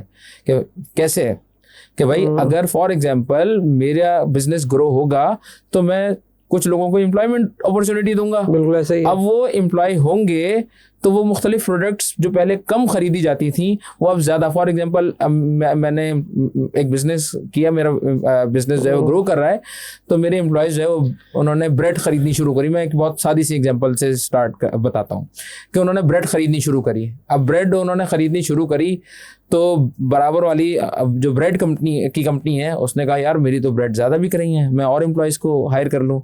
तो उन्होंने अपने एम्प्लॉयज़ को हायर किया, तो ब्रेड की कंपनी ग्रो होने लगी। अब ज़्यादा खाने वाले आ गए, ज़्यादा ब्रेड बन रही है, अब ब्रेड भी ज़्यादा बन रही है, तो उन्होंने कहा यार मुझे तो अब जैम की भी ज़रूरत है। ठीक है, मक्खन की भी ज़रूरत है। अब मक्खन की भी ज़्यादा ज़रूरत है, तो भाई मक्खन की जो बटर की कंपनी भी ग्रो करेगी। बटर हुआ तो साथ में जैम की भी कंपनी ग्रो करेगी। ठीक है, और फिर इससे रिलेटेड जितने भी, ये एक आम सी मैंने एग्जांपल दी है कि भाई एक चीज बिल्कुल इस तरह है कि ना, जैसे दिए से दिया जलाते हैं। जैसे हम बचपन में जब 14 अगस्त की अभी भी 14 अगस्त का ही और यौम आज़ादी का ही महीना चल रहा है, तो हम बचपन में जब 14 अगस्त की सेलिब्रेशन करते थे तो पहले दिए जलाते थे। ठीक है, दिए, तो वो दिए से दिया ही ऐसे जलाया जाता था, दिया जलाते थे, बाजा बजाते हैं बिल्कुल ऐसा ही है। तो ये अच्छा, अब इसी तरीके से अगर एक्सपोर्टर की बात करी जाए तो एक्सपोर्टर का भी इसी किस्म का मसला हो रहा है कि उस टाइम कमिटमेंट्स होती हैं। फॉर एग्जांपल मैंने यहाँ से, हम एग्रो बेस्ड कंट्री हैं, मैंने यहाँ से मैंगोज एक्सपोर्ट करने हैं। ठीक है, हम एग्रो बेस्ड कंट्री हैं, हमने यहाँ से मैंगोज एक्सपोर्ट करने हैं। ठीक है, अब इसी किस्म का अगर डिले हो गया, 15 दिन का मेरे पास डिले आ गया, तो एक तो भाई मेरी पेरिशेबल आइटम है, मेरा तो जो फ़ौरन मुझे पहुंचाना था 1 से 2 से 3 दिन में, बायर मेरी शिपमेंट थी, ये डिले की वजह से मैंगोस की शिपमेंट मेरी, ये मैंगो ख़राब हो गए। ठीक है, अच्छा अगर ख़राब नहीं भी हुए, उसकी एक्सपायरी ज़्यादा थी, कोई इस तरह का कोई सीन था, तो क्या हो गया कि जो एक्सपोर्टर कंपनी है वहाँ पे हमारी रेपुटेशन ख़राब हो गई कि भाई वो ये थोड़ी तो देखेंगे कि यार कस्टम में इन लोगों को कोई मसला आ गया या कोई और इनके साथ इशू हो गया। वो तो ये देखेंगे भाई हमें हमारा प्रोडक्ट जो इन्होंने वादा किया था वो हमें टाइम पे मिला या नहीं मिला। अगर हमने उसको टाइम से पहुंचा दिया तो हमारी रेपुटेशन बढ़ेगी, बिल्ड होगी। और अगर नहीं किया तो भाई वो उनके पास भाई और सप्लायर्स हैं पाकिस्तान के अलावा, उनके पास बांग्लादेश या और बहुत सारे एक्सपोर्टर्स हैं दूसरे कंट्रीज़ के साथ है, जिसके साथ वो कंफर्टेबल होंगे, जहाँ पे उनको फैसिलिटेशन मिलेगी, वो वहाँ मूव हो जाएंगे। और मूव होने का मकसद क्या है, ओवरऑल पाकिस्तान का रेवेन्यू कि वो एक्सपोर्ट की फॉर्म में या फॉरेन रेमिटेंस की फॉर्म में जो वो ले सकता था, वो सारा हमने अपने इन जो हैसल्स हैं, जो हर्डल्स हमने खुद सेल्फ क्रिएट की हुई हैं, जिसके ऊपर हम ज़्यादा सीरियस नहीं है, तो हमने उसको अपने हाथ से अपनी कुआं कब्र खुद दी। ऐसे ही। अच्छा, इसमें आपने टेक्नोलॉजी की बात की है, जैसे आपने कहा कि ऑनलाइन इंटीग्रेट नहीं हो, तो क्या अभी जो हमारे एक्सपोर्टर है जो भी एक्सपोर्ट करना चाहता है, तो वो क्या ऑनलाइन जाके भी सारी इन्फॉर्मेशन सबमिट नहीं कर सकता? इस तरह के सिस्टम टेक्नोलॉजी भी अवेलेबल नहीं है हमारे पास? नहीं, इनिशिएटिव तो है, इसमें तो ये अप्रिशिएट करने वाली बात है कि सिंगल विंडोज सॉल्यूशन की तरफ हम जा रहे हैं। मैंने ये आपको बताया कि हम अभी मुकम्मल तौर पे नहीं गए, यानी जितनी तेजी से हमें काम करना चाहिए था ना, तो हमें अभी इस वक्त रैबिट की स्पीड से चाहिए था, लेकिन हम कछुए की स्पीड से चल रहे हैं। ठीक है, तो अभी तक तो हमें जैसे दुनिया जो ये काम कर रही है वहाँ पे ये सारे चीज़ें कर, जैसे अभी मैंने आपको सिंगापुर की एग्जांपल दी, चाइना की एग्जांपल दी, तो हमारी जो ट्रेड है उनके ट्रेड का 1% भी नहीं है। जितनी वो ट्रेड करते हैं उसका 1% भी नहीं है। ठीक है, ना हमारे पास इतनी शिपिंग लाइंस आते हैं, हमारे पास ना इतने बाय एयर जहाज आते हैं, ना हमारे पास इतने शिप्स आते हैं दुनिया में, उसका 1% भी नहीं आते। अगर हम सिंगापुर को देखें या चाइना को देखें तो उसका 1% भी नहीं आता है हमारे पास, लेकिन वो अच्छी तरीके से मैनेज कर रहे हैं। वो कैसे कर रहे हैं? क्योंकि उन्होंने सारी एजेंसीज को इंटीग्रेट किया हुआ है। अच्छा, हमें बहुत सारे इसी तरह के, जो अभी आपने डिजिटल बात करी ना कि डिजिटल प्रॉब्लम्स क्या है, तो एक रीज़न और भी है कि हमारे सिर्फ कराची कस्टम्स थोड़ी है, पोर्ट सिर्फ कराची थोड़ी है, तोरखम है, अफगानिस्तान का पोर्ट है, सुस्त है। ठीक है, तो ये सारे के सारे इस जगह जो रिमोट एरियाज है ना, जहाँ पे कस्टम्स क्लियरेंस हो रही है, गवादर है, तो यहाँ बहुत सारी जगहों पे रिमोट एरियाज में इंटरनेट फैसिलिटी नहीं है। बिल्कुल ऐसे ही है। अब ये ऑनलाइन जो होगा वो इंटरनेट के बगैर तो फजूल है, बेकार है ना। जब इंटरनेट फैसिलिटी या तो बहुत ही स्लो है, ठीक है, या है ही नहीं, तो इंटरनेट के बगैर ये एक इशू हमारे पास चैलेंज आता है।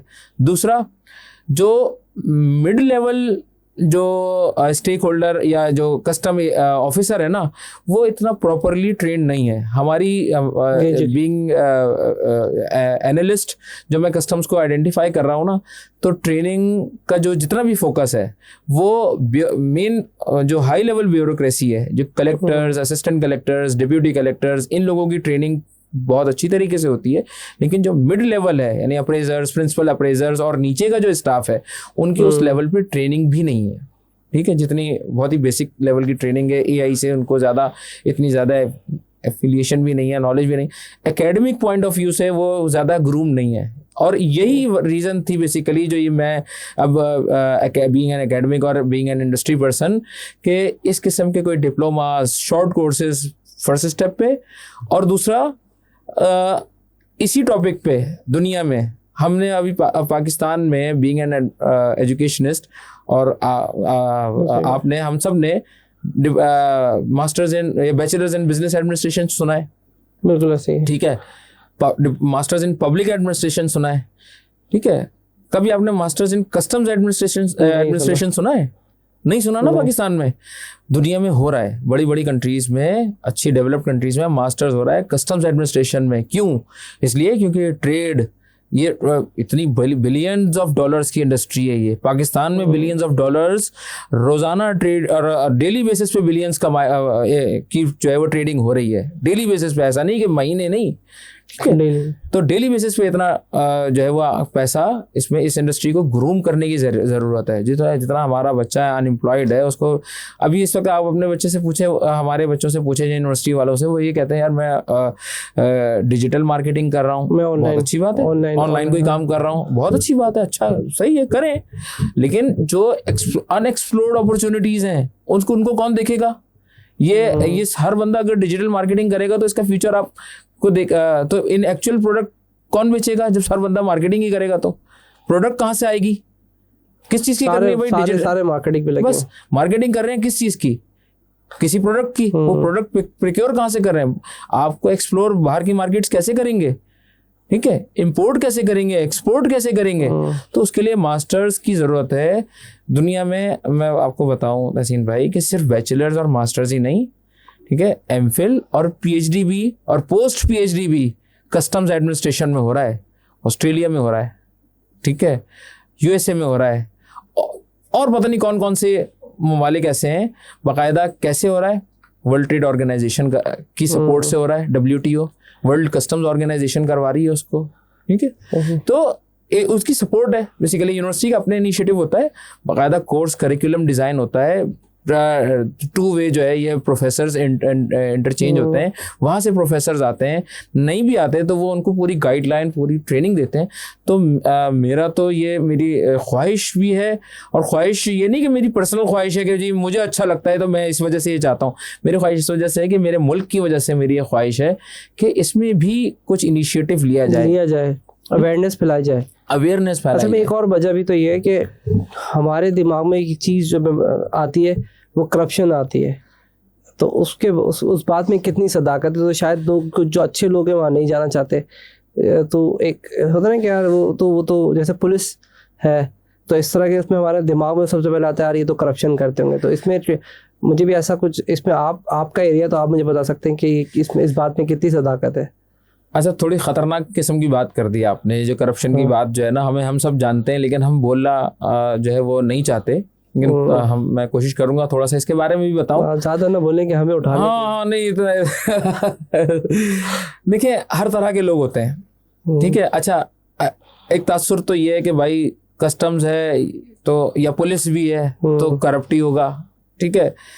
ऐसा जनरलाइज स्टेटमेंट ना ये अगर आप एक आम इंसान है ना तो आप दे सकते हैं, लेकिन अगर आप एक पढ़े लिखे रिस्पॉन्सिबल आदमी है, रिस्पॉन्सिबल और इररिस्पॉन्सिबल आदमी का फ़र्क यही है। तो अगर आप रिस्पॉन्सिबल आदमी है ना तो आप सोच समझ के बात करेंगे। मैंने बहुत सारे ऐसे लोगों को देखे, यहाँ तक के आपको सुन के ना एक हैरत होगी। मैं मैं नाम नहीं लूँगा, ना पार्टी का नाम लूँगा पॉलिटिकल ना कुछ। मैं एक MPA साहिबा के घर गया तो वो खुद अपनी जो है ना पटड़ी पे बैठ के चाय बना रही थी, ठीक है। वो खुद चाय बना रही है और पटड़ी पे बैठ के। यानी इस किस्म के लोग मैं अगर खुद ना देखता ना तो मैं खुद भी हैरान होता कि यार इस किस्म के भी पॉलिटिकल रिप्रेजेंटेशन है हमारे शहर में और हमारे मुल्क में, ठीक है।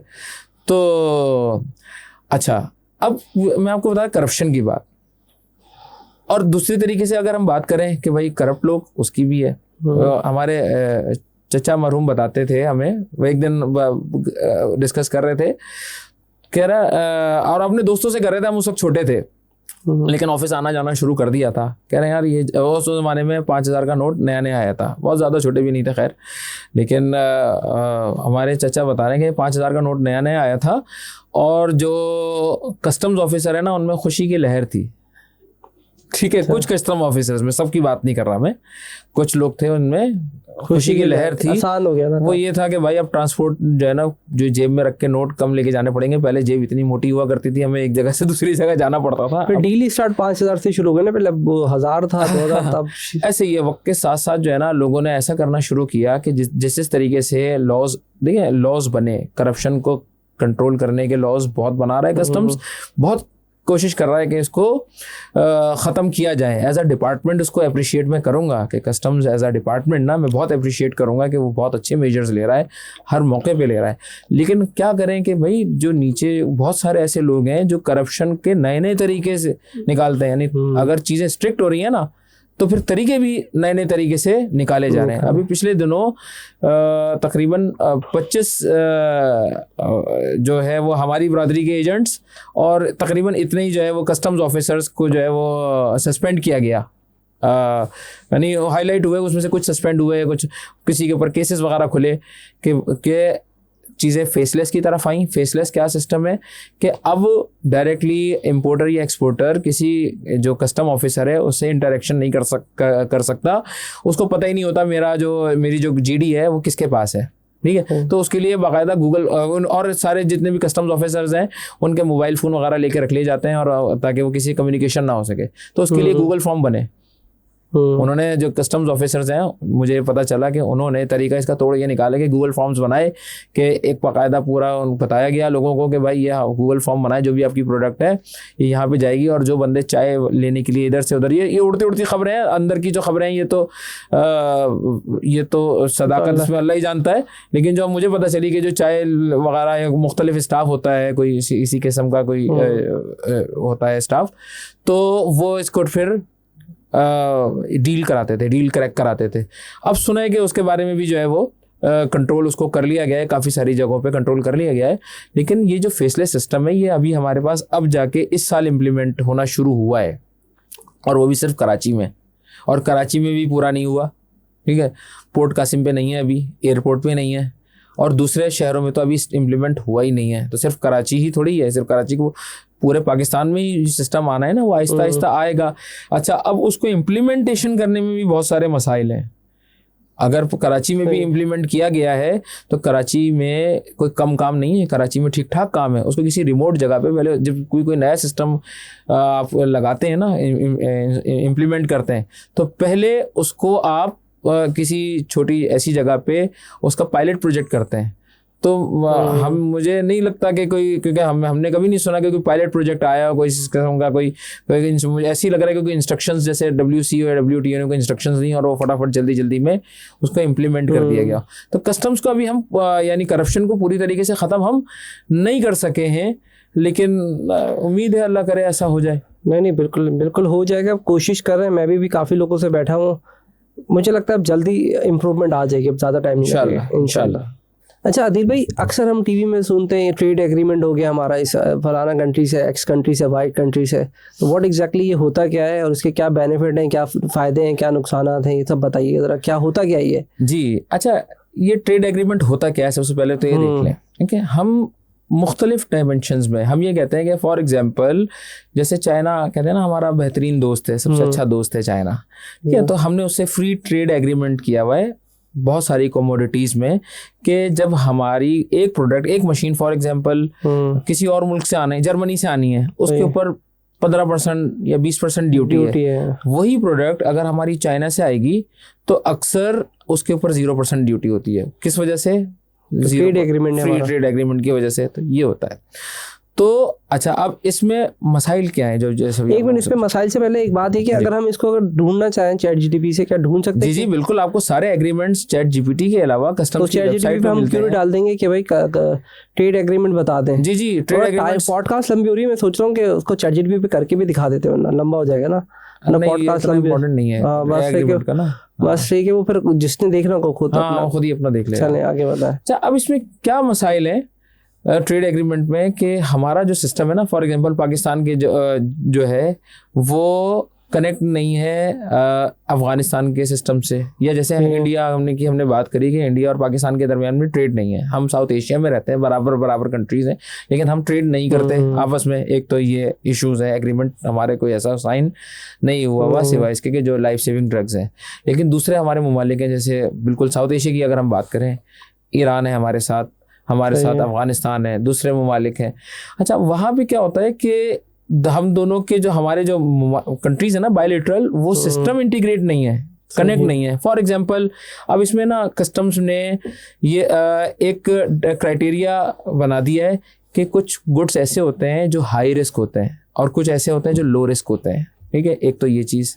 कुछ सप्लायर्स ऐसे होते हैं या इंपोर्टर एक्सपोर्टर ऐसे होते हैं जो कि ट्रस्टेड होते हैं। कुछ ऐसे होते हैं जो नॉन, जिसके ऊपर आप जिसको आपने इन्वेस्टिगेट करना है, ट्रस्टेड नहीं है। ठीक है, अब उसमें ये होता है, ये पूरा फैसिलिटेशन का मैकेनिज्म है। इसमें ये होता है कि जो अगर कोई हाई रिस्क आइटम्स हैं, जब भी वो इंपोर्ट या एक्सपोर्ट होंगे, उसकी प्रॉपर इवेल्युएशन होगी, उसकी एग्जामिनेशन अच्छी तरीके से होगी कि आप उसको पूरा अच्छी तरीके से एग्जामिन करें और एग्जामिन करके उसको और जो ऐसे प्रोडक्ट्स होते हैं कि जो इतने रिस्क बेस्ड नहीं है, रिस्क नहीं है जिसका, तो वो फिर जो है उसको फिर हम ग्रीन चैनल का एक वर्ड है कि इसको भी हमने ग्रीन, येलो और रेड 3 चैनल बनाए हुए हैं। ग्रीन चैनल वो होता है कि ये जो आपका प्रोडक्ट है और जो सप्लायर है या इंपोर्टर है, ये क्लियर है हमारे, और ये बड़ा रेगुलरली ये चीज़ इंपोर्ट करता है, और हम इसकी फ्रीक्वेंट एग्जामिनेशंस किसी ज़माने में हुई थी और सब सही निकला है, तो अब इसके ऊपर एक ट्रस्ट लेवल मेंटेन हो गया है। येलो लेवल ग्रीन में आ गया ये। अब येलो कौन होता है? येलो ये कि वो आहिस्ता आहिस्ता, यानी एक रेड होता है बिल्कुल कि नहीं, इसकी एग्जामिनेशन वगैरह सब चीज़ें कंप्लीट होनी है कि इसके ऊपर अभी इसकी प्रोफाइलिंग नहीं हुई है। वो इस रिस्क मैनेजमेंट सिस्टम बेसिकली जो PSW या वेबॉक है ना, ये अगर IT की ज़बान में कहें तो ये बेसिकली एक रिस्क मैनेजमेंट सिस्टम है जो आपकी AI बेस्ड या रिस्क प्रोफाइलिंग भी कर रहा है, ये कि कौन जो इंपोर्टर है या सप्लायर है, इसकी ये कितना रिस्की है ये ट्रेड इसका करना है। कि अगर एक सीधी सी बात है, अगर एक नया इंपोर्टर है जिसने इंपोर्ट करनी है तो कस्टम को उसके बारे में कुछ नहीं पता, तो उसकी जितनी भी GDs आएंगी वो 100% एग्जामिनेशन भी होंगी और असेसमेंट तो होंगी ही। अच्छा, लेकिन जो पुराना इंपोर्टर है उसको आहिस्ता आहिस्ता वो अपनी प्रोफाइलिंग कर लेता है कि अगर उसकी फॉर एग्जाम्पल एग्जामिनेशन होती रही हैं और वो सब क्लियर आती रही हैं, कोई इसमें इशू नहीं आता रहा है प्रीवियसली, तो वो ग्रीन में चला जाता है कि उसकी रैंडमली बेसिस पे कभी कभी उसकी चेकिंग हो जाती है ताकि पता रीवैल्यूएट हो जाए। पता चला वो ग्रीन में चला गया, उसने कहा यार मेरा तो कोई चेक ही नहीं होता, कोई सामान मैं जो भी चीज़ मंगा लूँ, ठीक है, तो उस बीच में उसको भी इवैल्यूएट करते हैं रैंडमली, कोई भी उसका कंसाइनमेंट सिलेक्ट करके। ठीक है, अच्छा, अब इसमें मसला क्या है? अब एक हमारे पास ग्रीन पाकिस्तान में तो आ गया, ठीक है, ये ज़रूरी नहीं है कि वो पीछे जो उसकी एक्सपोर्टिंग कंपनी कंट्री है, अब as a being an importer अगर मैं ग्रीन चैनल में हूँ, लेकिन जो पार्टी भेजने वाली है वो ग्रीन में ना हो, ये भी मसला है। ठीक है। तो हमारे पास कोई ऐसा मैकेनिज्म नहीं है कि हम अपने मुल्क के डाटा को किसी दूसरे मुल्क के डाटा से कनेक्ट करें, ठीक है, और वो वहाँ की भी सारी हमें नॉलेज हो और हमारे मुल्क की भी हमारे पास हो, तो ताकि टू वे अगर प्रोसेस होगा ना तो चीज़ें करना थोड़ी आसान हो जाएंगी, थोड़ी स्मूथ हो जाएंगी अगर हम टेक्निकल पॉइंट्स के ऊपर जाएं तो। अच्छा दिल भाई, हमारे बहुत सारे व्यूवर्स हैं, ये अब जैसे अभी हमारी पीछे भी बात हुई थी कि इसकी जैसे बिजनेस एडमिनिस्ट्रेशन है, डिफरेंट किस्म के कोर्सेज हैं, मतलब आप एमबीए भी, शॉर्ट एमबीए भी आ गए, लॉन्ग एमबीए, लेकिन कभी भी हमने कोई कोर्स नहीं देखा कि भाई कस्टम का कोई कोर्स होता होगा, दुनिया में हो रहे हैं, हमारे यहाँ नहीं हो रहे। तो मैं आपसे ये जानना चाहता हूँ माशाल्लाह से कि आपका बड़ा जर्नी रहा है, बल्कि 2 डेकेड से ज़्यादा आपको हो गए हैं काम करते हुए। तो कोई अगर इसमें कैरियर में आना चाहे कस्टम के ऊपर, एक तो 2 सवाल एक साथ हैं, एक तो कोई इसका कैरियर स्टार्ट करना चाहे या फिर कोई शॉर्ट कोर्स करना चाहे, अपना समझना चाहे कि टेक्निकल वर्ड्स क्या होते हैं, क्योंकि हम एक पॉडकास्ट में तो सब कवर नहीं कर सकते, सिर्फ हम जनरल नॉलेज। तो वो कहाँ से ऑनलाइन कहीं से पढ़ सकता है, या कोई इंस्टीट्यूट है जाके थोड़ी मोटी इन्फॉर्मेशन, जिसमें हमने एक डिस्कस किया था कि FOB प्राइसेस होते हैं, इनकी जो टर्म्स होती हैं वो कहाँ से सीख सकता है? अच्छा, ये अनफॉर्चुनेटली ये जो कोर्सेज़ है ना, ये पाकिस्तान में 1-2 दिन के या 1 हफ्ते के कोर्सेज़ तो हो रहे हैं, कोई बाकायदा इसके ऊपर डिग्री अवार्ड नहीं की जा रही है। तो अभी इस वक्त हमारी कुछ ऑर्गेनाइजेशन से बातचीत चल रही है कि उसमें हम एक डिप्लोमा लॉन्च कर रहे हैं इंशाल्लाह, जो ये बाकायदा कस्टम्स एडमिनिस्ट्रेशन की ये जितनी भी और इंपोर्ट एक्सपोर्ट और कस्टम्स की जितने भी ये मामलात हैं जो आज हमने डिस्कस किए, उसके ऊपर उसको बाकायदा एक प्रॉपर डिप्लोमा से स्टार्ट किया जाएगा। और ये diploma basically it will be a first step towards the journey of, और एक दिन इंशाल्लाह अल्लाह ने चाहा कि आएगा कि हम रहेंगे या नहीं रहेंगे, इसके पाकिस्तान में इंशाल्लाह इसके ऊपर PhD भी हो रही होगी। तो असल चीज़ अगर मैं अपने व्यूअर्स को बताऊं तो वो है आपका इंटरेस्ट। अगर आप इंटरेस्ट लेना चाहें ना, तो सबसे पहली तो आपकी जो शुरुआत है नॉलेज की, वो तो आपके इस प्लेटफॉर्म से उनके लिए हो चुकी है। अल्लाह ने एक सबब बनाया, आपने इनिशिएटिव लिया, आपने इस चीज़ को अहमियत दी, पाकिस्तान के लिए अहमियत दी, अपने व्यूअर्स के लिए अहमियत दी आपने। तो इसको आपने इनिशिएटिव लिया, उन्होंने स्टार्ट कर लिया सीखना यहाँ से। अब नेक्स्ट स्टेप क्या है कि हम उनको आप ही के प्लेटफॉर्म से बता देंगे कि कौन से YouTube चैनल्स हैं, फ़िलहाल वहाँ से स्टार्ट करेंगे कुछ इसके बारे में, कौन कौन सी ऐसी चीज़ें, एक कोर्स है आप डिज़ाइन कर देंगे कि जो वो हमें फ्री ऑफ कॉस्ट एक कोर्स डिज़ाइन करेंगे जिसके ऊपर वो हर चीज़ सीख सकें। और अपना चैनल वगैरह भी इनको बता देंगे जहाँ पे वो फ्री ऑफ कॉस्ट जाके जो है वो सारी इन्फॉर्मेशन ले सके, क्योंकि ये उनके अपने लिए ज़रूरी है। अभी हम नहीं बता, आपको कुछ याद नहीं है अभी कोई थोड़े बहुत नाम? बेसिकली कुछ ऐसे और असल में हर यूनिवर्सिटी या कुछ मुख्तलिफ प्राइवेट ऑर्गेनाइजेशंस अपने इसमें कुछ 1-1 या 2-2 दिन के सर्टिफिकेट्स कोर्सेज लॉन्च कर रहे हैं। पिछले दिनों बड़ा अच्छा कोर्स मेरी नज़र से गुजरा, जो कि कोई 2 दिन के कोई वर्कशॉप करा रही थी एक प्राइवेट कोई कंपनी। तो मैंने उनको फ़ोन किया कि इसमें कैसे मैं पार्टिसिपेट कर सकता हूँ, तो उन्होंने मुझे बताया कि ये कई लाख का ये कोर्स था वो। तो मैं तो ये समझ रहा था कि शायद ये कोई कम पैसों का होगा, फ्री ऑफ कॉस्ट होगा, या कम पैसों का। फ्री ऑफ कॉस्ट तो खैर कुछ नहीं होता यहाँ पे, अगला भी अपनी स्किल्स। लेकिन हम लोग अगर ऐसी स्पेशलाइज कोई ट्रेनिंग करा रहे हैं ना, रिमेंबर ये कोई नॉर्मल कोई इम्पोर्ट एक्सपोर्ट की कोई बेसिक क्लासेस नहीं है जो इंटरनेट पे या ChatGPT पे चीज़ें मिल जाती हैं। ये बाकायदा एक स्पेशलाइज्ड जो है वो कोर्सेज़ हैं जो कि कई लाख के हैं। अब हमें इसकी ज़रूरत है कि हमें कोई गवर्नमेंट बेस्ड जो है, वरना कोई ऐसा प्लेटफॉर्म मिले कि जहाँ पे वो इसको कम से कम पैसों में हमारा व्यूअर इसको इस स्किल को हासिल कर सके और पैसे कमा सके। आप भी तो कर सकते हैं, मैं वैसे ही बात कर रहा हूँ, आप भी तो YouTube पे बना के कोर्सेज कुछ डालने, इतनी माशाल्लाह से इन्फॉर्मेशन है। बिल्कुल, मेरी सजेशन तो आपसे यही है कि कुछ तो लोगों ताकि पता चले। बिल्कुल ऐसा ही है। बहुत अच्छी आपने बड़ी आपने बहुत शुक्रिया आपका तहसीन भाई। कुछ दोस्त मुझे अभी रिसेंटली इन्होंने कहना शुरू किया है, बल्कि काफ़ी अरसे से कह रहे हैं, रिसेंटली मैंने इसके बारे में सीरियसली होकर सोचना शुरू किया है। तो ये मेरी आपके साथ पहली दफ़ा मीटिंग है, पहली पॉडकास्ट है मेरी जो आपके साथ है और इस टॉपिक पर है। मैं इनिशिएटिव अल्लाह ने मुझे मौका दिया है। मैंने इस बात को समझ तो मैं काफ़ी अरसे से रहा था कि इसके ऊपर अपने तरीके से मैं लोगों को, अपने स्टूडेंट्स को जहाँ मैं यूनिवर्सिटीज़ में पढ़ा रहा हूँ, तो थोड़ा बहुत उनको एक्नॉलेज, थोड़ा उनको नॉलेज देता रहता था। अपने इस प्लेटफॉर्म के बारे में और इस एजुकेशन के बारे में, और ट्रेन कुछ लोगों को किया भी है, कुछ लोगों ने अपनी इंपोर्ट्स शुरू करी हैं, कुछ लोग माशाल्लाह एक्सपोर्टर हो गए हैं, और कुछ लोग बाकायदा देखिए काम करना और काम को प्रोफेशनली करना इसमें फ़र्क है। तो लोगों ने इसको प्रोफेशनली करना शुरू भी किया है, अल्हम्दुलिल्लाह अल्लाह ने उनको रिजल्ट भी देने शुरू किए हैं। तो अच्छा आपका सजेशन है, इंशाल्लाह इरादा करेंगे कि आपसे ही पूछेंगे कि अब इसका यूट्यूब चैनल कैसे बनाया जाए। इस काम के आप एक्सपर्ट हैं तो आपसे ट्रेनिंग लेंगे इसकी। कैमरा होना चाहिए बस, पे कोई एक्सपर्ट नहीं है, आपको जो आता है बस कैमरा लगाएंगे इंशाल्लाह और आप कर लेंगे। मुझे नहीं लगता, क्योंकि तो देखिए ना पॉडकास्ट हमारी 1-1.5-2 घंटे की होने को आ रही है, तो फिर आप तो टीचर है माशाल्लाह से, तो बहुत अच्छा ही समझाएंगे।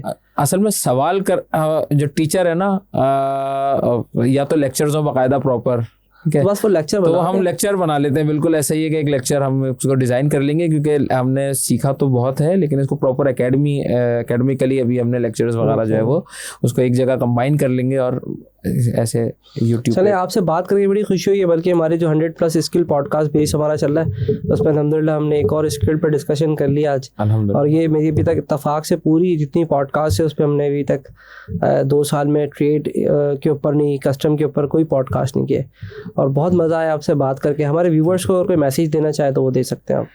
देखिए, अल्लामा इकबाल का शेर है, यकीन महकम अमल पे हम मोहब्बत फातिह आलम, जिहाद ज़िंदगानी में यह मर्दों की शमशीर है। यकीन करना है, ख़ुद पे यकीन करना है, ठीक है, अपने सिस्टम पे यकीन करना है, अपने मुल्क पर यकीन करना है, ठीक है, अपने साथ वालों पे यकीन करना है, आंखें खुले रख के यकीन करना है। यकीन का मतलब ये नहीं है कि आंखें बंद करके करना है, आंखें खुले रख के यकीन करना है। फिर यकीन के साथ साथ, खुद पे यकीन करने के साथ साथ अमल भी करना है, इम्प्लीमेंट करना है चीज़ों को। प्लानिंग तो हमारी रोज़ाना चेंज होती रहती है कि आज तो ये करूँगा, आज वो भी करूँगा, आज ये भी करना है, ये वाला बिजनेस भी करना है, यहाँ भी करना है, लेकिन अमल नहीं करते हम। एक्शन है ना, actions are louder than words, तो हम एक्शन नहीं करते। तो हमें इसके ऊपर अमल भी करना है, और रिजल्ट्स का जो वादा है ना, जो इसकी जो आपको जो सिला मिलेगा, फल मिलेगा, वो तो अल्लाह का देने का वादा है ना। ये कहा गया, कोई मफहूम भी है शायद किसी हदीस का, कि आप अपनी एफर्ट पूरी करें, ठीक है, कि जो बल्कि एक हदीस है जो कहते हैं कि God help those who help themselves, अल्लाह उनकी मदद करता है जो अपनी मदद खुद करते हैं। तो आप जितने भी काम करें वो ईमानदारी से करें, ठीक है, यकीन रखें, एतमाद रखें। और इसके अलावा इसमें 2 नंबरी करप्शन या जो आजकल की जो नेगेटिव थॉट्स है ना, उनसे आप बचें। ये नेगेटिव थॉट्स आपको खोखला कर देती हैं। दुनिया में आपको नेगेटिव बातें बताने वाले कि जी नहीं है पाकिस्तान में कोई मुस्तकबिल, बाहर चले जाओ, कुछ यहाँ पे लोग कमा रहे हैं, डेली बेसिस पे कमा रहे हैं। मैंने आपको बताया बिलियंस ऑफ रुपीस की ट्रेड हो रही है, कमाया जा रहा है। तो भाई आप इस मुल्क में बैठे हुए हैं जहाँ पे एग्रीकल्चर भी है, आपके पास इंपोर्ट भी है, बेशुमार एक्सपोर्ट भी है, ठीक है। तो नए डायमेंशंस आपने खुद बनाने हैं ना, अपने लिए माहौल आपने खुद क्रिएट करना है। कोई ऐसा नहीं है कि वो आपको आएगा और आगे कहेगा कि सर प्लेटफॉर्म तैयार हैं, आएँ और आपके कोट वोट पहन के जो है ना वो एग्जीक्यूटिव की सीट संभाल लें, आपके लिए सब रेडी है। आपको बिल्कुल बेसिक लेवल से स्टार्ट करना होगा। मेरी जब क्लास होती है, स्टार्ट होती है, तो मैं सबसे पहले जो यूनिवर्सिटी के स्टूडेंट्स हैं उनसे पूछता हूँ कि आप क्या करते हो, तो वो बोलते हैं मैं पढ़ता हूँ। मैंने कहा और क्या करते हो, तो जो कहता है कि ना मैं और कहीं जॉब कर रहा हूँ, या तो फिर मैं उनसे पूछता हूँ, और जो जॉब करूँ मैं उनको अप्रिशिएट करता हूँ, आगे के इसके प्लान्स पूछता हूँ। और जो कहते हैं नहीं मैं कुछ नहीं कर रहा, तो भी मैं उनसे पूछता हूँ कि आपका आगे का क्या प्लान है।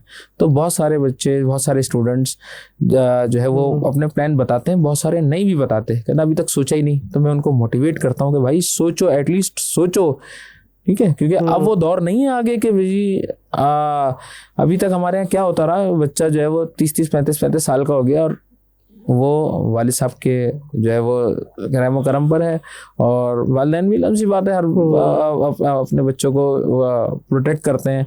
अच्छा, इसमें कोई एक मैसेज वालिदैन को भी देना चाहूँगा कि भाई बच्चों को बहुत ज़्यादा प्रोटेक्ट करना छोड़ दें।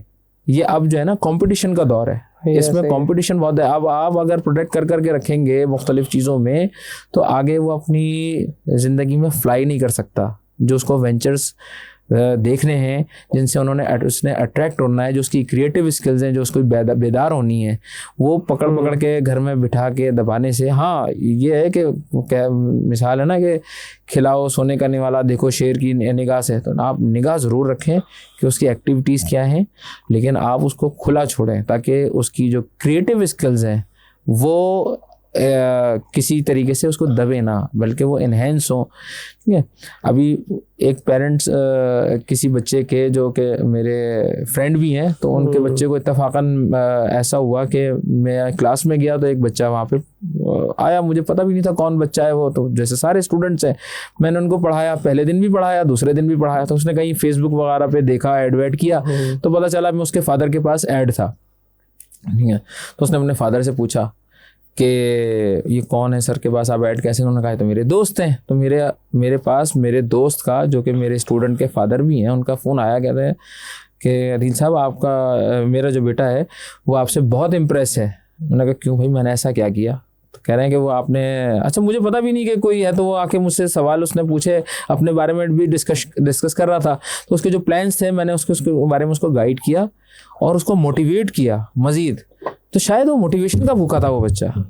उसने कहा कि भाई मुझे सर ने मोटिवेट किया है, मुझे कहा है कि भाई मैंने अपनी प्लान्स बताए, उनको थोड़ा मॉडिफाई या थोड़ा सा उन्होंने समझ लें कि थोड़ा पॉलिश मैंने उसको बताया कि अच्छा ऐसे भी तो होगा, तो इंटरेस्ट लिया, मैंने शो किया कि यार अच्छा तुमने किया, अगर मैं ये भी कर सकता था, अच्छा तुमने किया है ठीक है ओके, मैंने उसको पॉलिश करने की कोशिश की। अच्छा कैसे करोगे, क्या करोगे, और क्या प्लान है यार, अगर ऐसे करो, अच्छा ऐसे नहीं, चलो ये भी तुम्हारा भी सही है ठीक है, तो उसको आहिस्ता आहिस्ता खुद ही ग्रूम होगा ना। मैं उसको कर दूं नहीं यार ये जो काम कर रहे हो इसमें क्या फ़ायदा है, या कोई मैं अगर उसको नेगेटिव थॉट दूंगा तो इसको डिस्करेज करूंगा तो वो डिस्करेज हो जाएगा वो, क्योंकि जो आपके अल्फाज होते हैं ना वो अगले के ऊपर असर रखते हैं। तो आपको अपने अल्फाज का भी इस्तेमाल जो है वो सोच समझ के करना है किसी दूसरे के सामने, क्योंकि आपके अल्फाज होते हैं कि जो आपका जो है ना, कभी कभी ऐसा होता है, बल्कि हमारा ये शो लंबा हो रहा है लेकिन मैं ये बात ज़रूरी समझता हूँ इस बात को बताना कि एक बीइंग एन एजुकेशनिस्ट, एक बच्ची मेरे पास आई कुछ अरसे पहले, माशाल्लाह वो कहीं जॉब कर रही है, ACCA क्वालिफाई करके कहीं जॉब कर रही है। तो मैंने उसको बहुत पहले स्कूल में पढ़ाया था, मैं स्कूल टीचिंग भी की है, मैंने उसको स्कूल में पढ़ाया था। वो एक एवरेज स्टूडेंट थी वो बच्ची, वो मेरे पास आई, कहते सर, अच्छा अचानक ही उसके रिजल्ट अच्छा आना शुरू हो गया था। ऐसे कि मैंने उसको कुछ, उसने मुझे बताया कि सर आपने मुझे कुछ मोटिवेटिंग लाइंस ऐसी कह दी थी उस वक्त, मेरा क्योंकि मेरा ये ऑब्जेक्टिव है, मैं एक आदत है मेरी, मैं मोटिवेट करता हूँ बच्चों को। मैंने उसको शायद कोई ऐसी मोटिवेटिंग लाइंस कह दी कि जिसकी वजह से वो कह रही है कि सर मेरा जो है ना इससे बिल्कुल मोटिवेशन लेवल हाई हो गया और मैं आज एक सक्सेसफुल खातून हूँ, और इस वजह से कि मैं उसकी स्टडीज़ अच्छी हो गई, क्योंकि वो एक एवरेज स्टूडेंट थी, पार्टिसिपेट भी नहीं करती थी क्लास में। मैंने उसको मोटिवेट किया, उसकी स्टडीज़ अच्छी हो गई और आगे माशाल्लाह उसकी तरक्की की, ग्रोथ की, मेरी उसके साथ दुआएं, और सारे बच्चों के लिए दुआएं, सारे स्टूडेंट्स के लिए दुआएं, अल्लाह कामयाब करे। नहीं, आप हमारी भी दुआ सबके लिए है, और इसीलिए बैठे हैं कि हम एक दूसरे से सीख सकें और लोग हमारी बात सुन के मोटिवेट हो सकें और मुल्क तरक्की कर सके। हम आप भी दुआ करते हैं, हम भी दुआ करते हैं, इंशाल्लाह हमारी छोटी सी एफर्ट हो अल्लाह ताला उसमें बरकत देने वाला है, इससे पूरा मुल्क तरक्की करेगा इंशाल्लाह। आमीन। Thank you so much Adeel भाई। और दिल तो नहीं कर रहा ख़त्म करने का, लेकिन हमारे पास कमेंट आते हैं, लोगों के क्वेश्चन आते हैं, तो मैं डेफिनेटली आपको दोबारा ज़रूर बुलाता हूँ। फिलहाल अभी तक के लिए अल्लाह हाफिज़। Thank you.